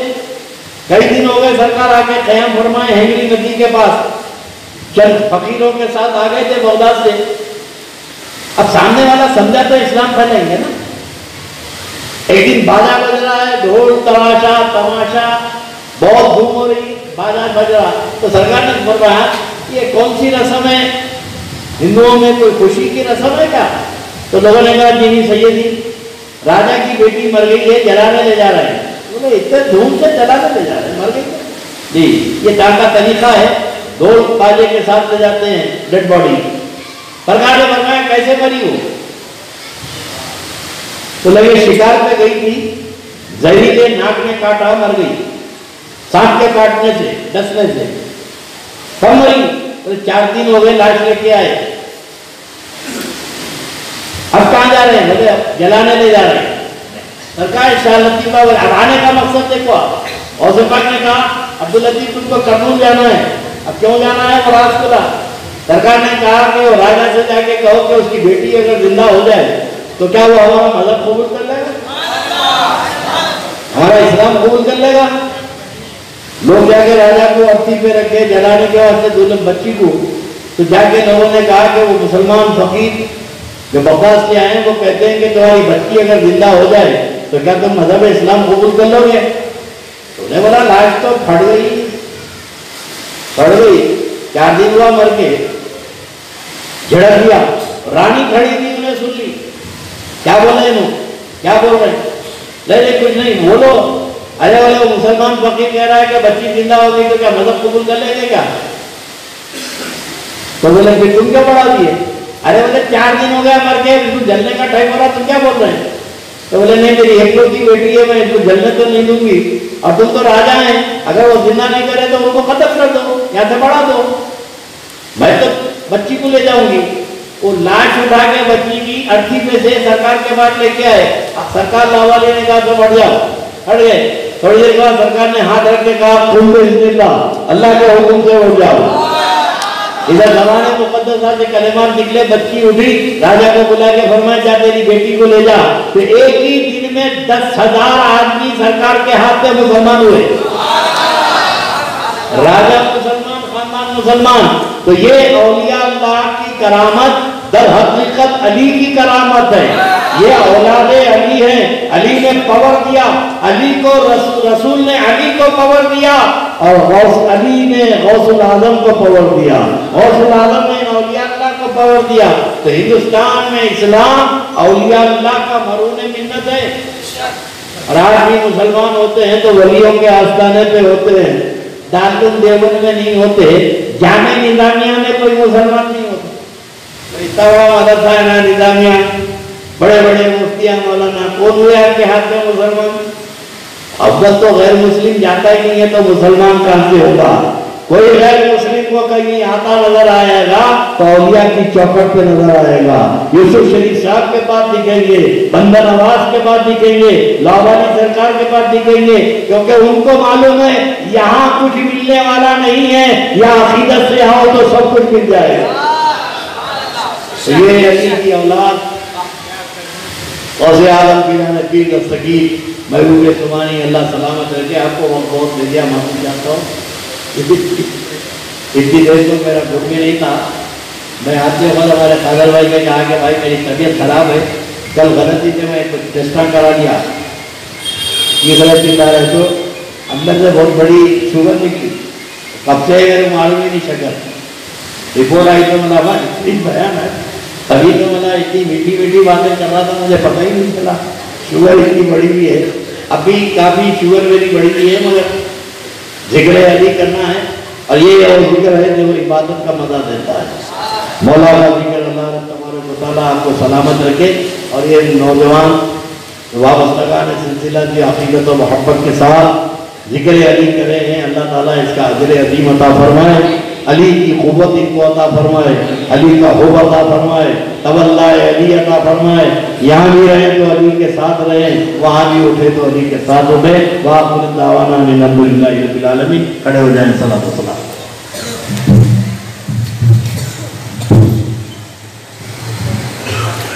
अलैका सलवातुल्लाह अलैका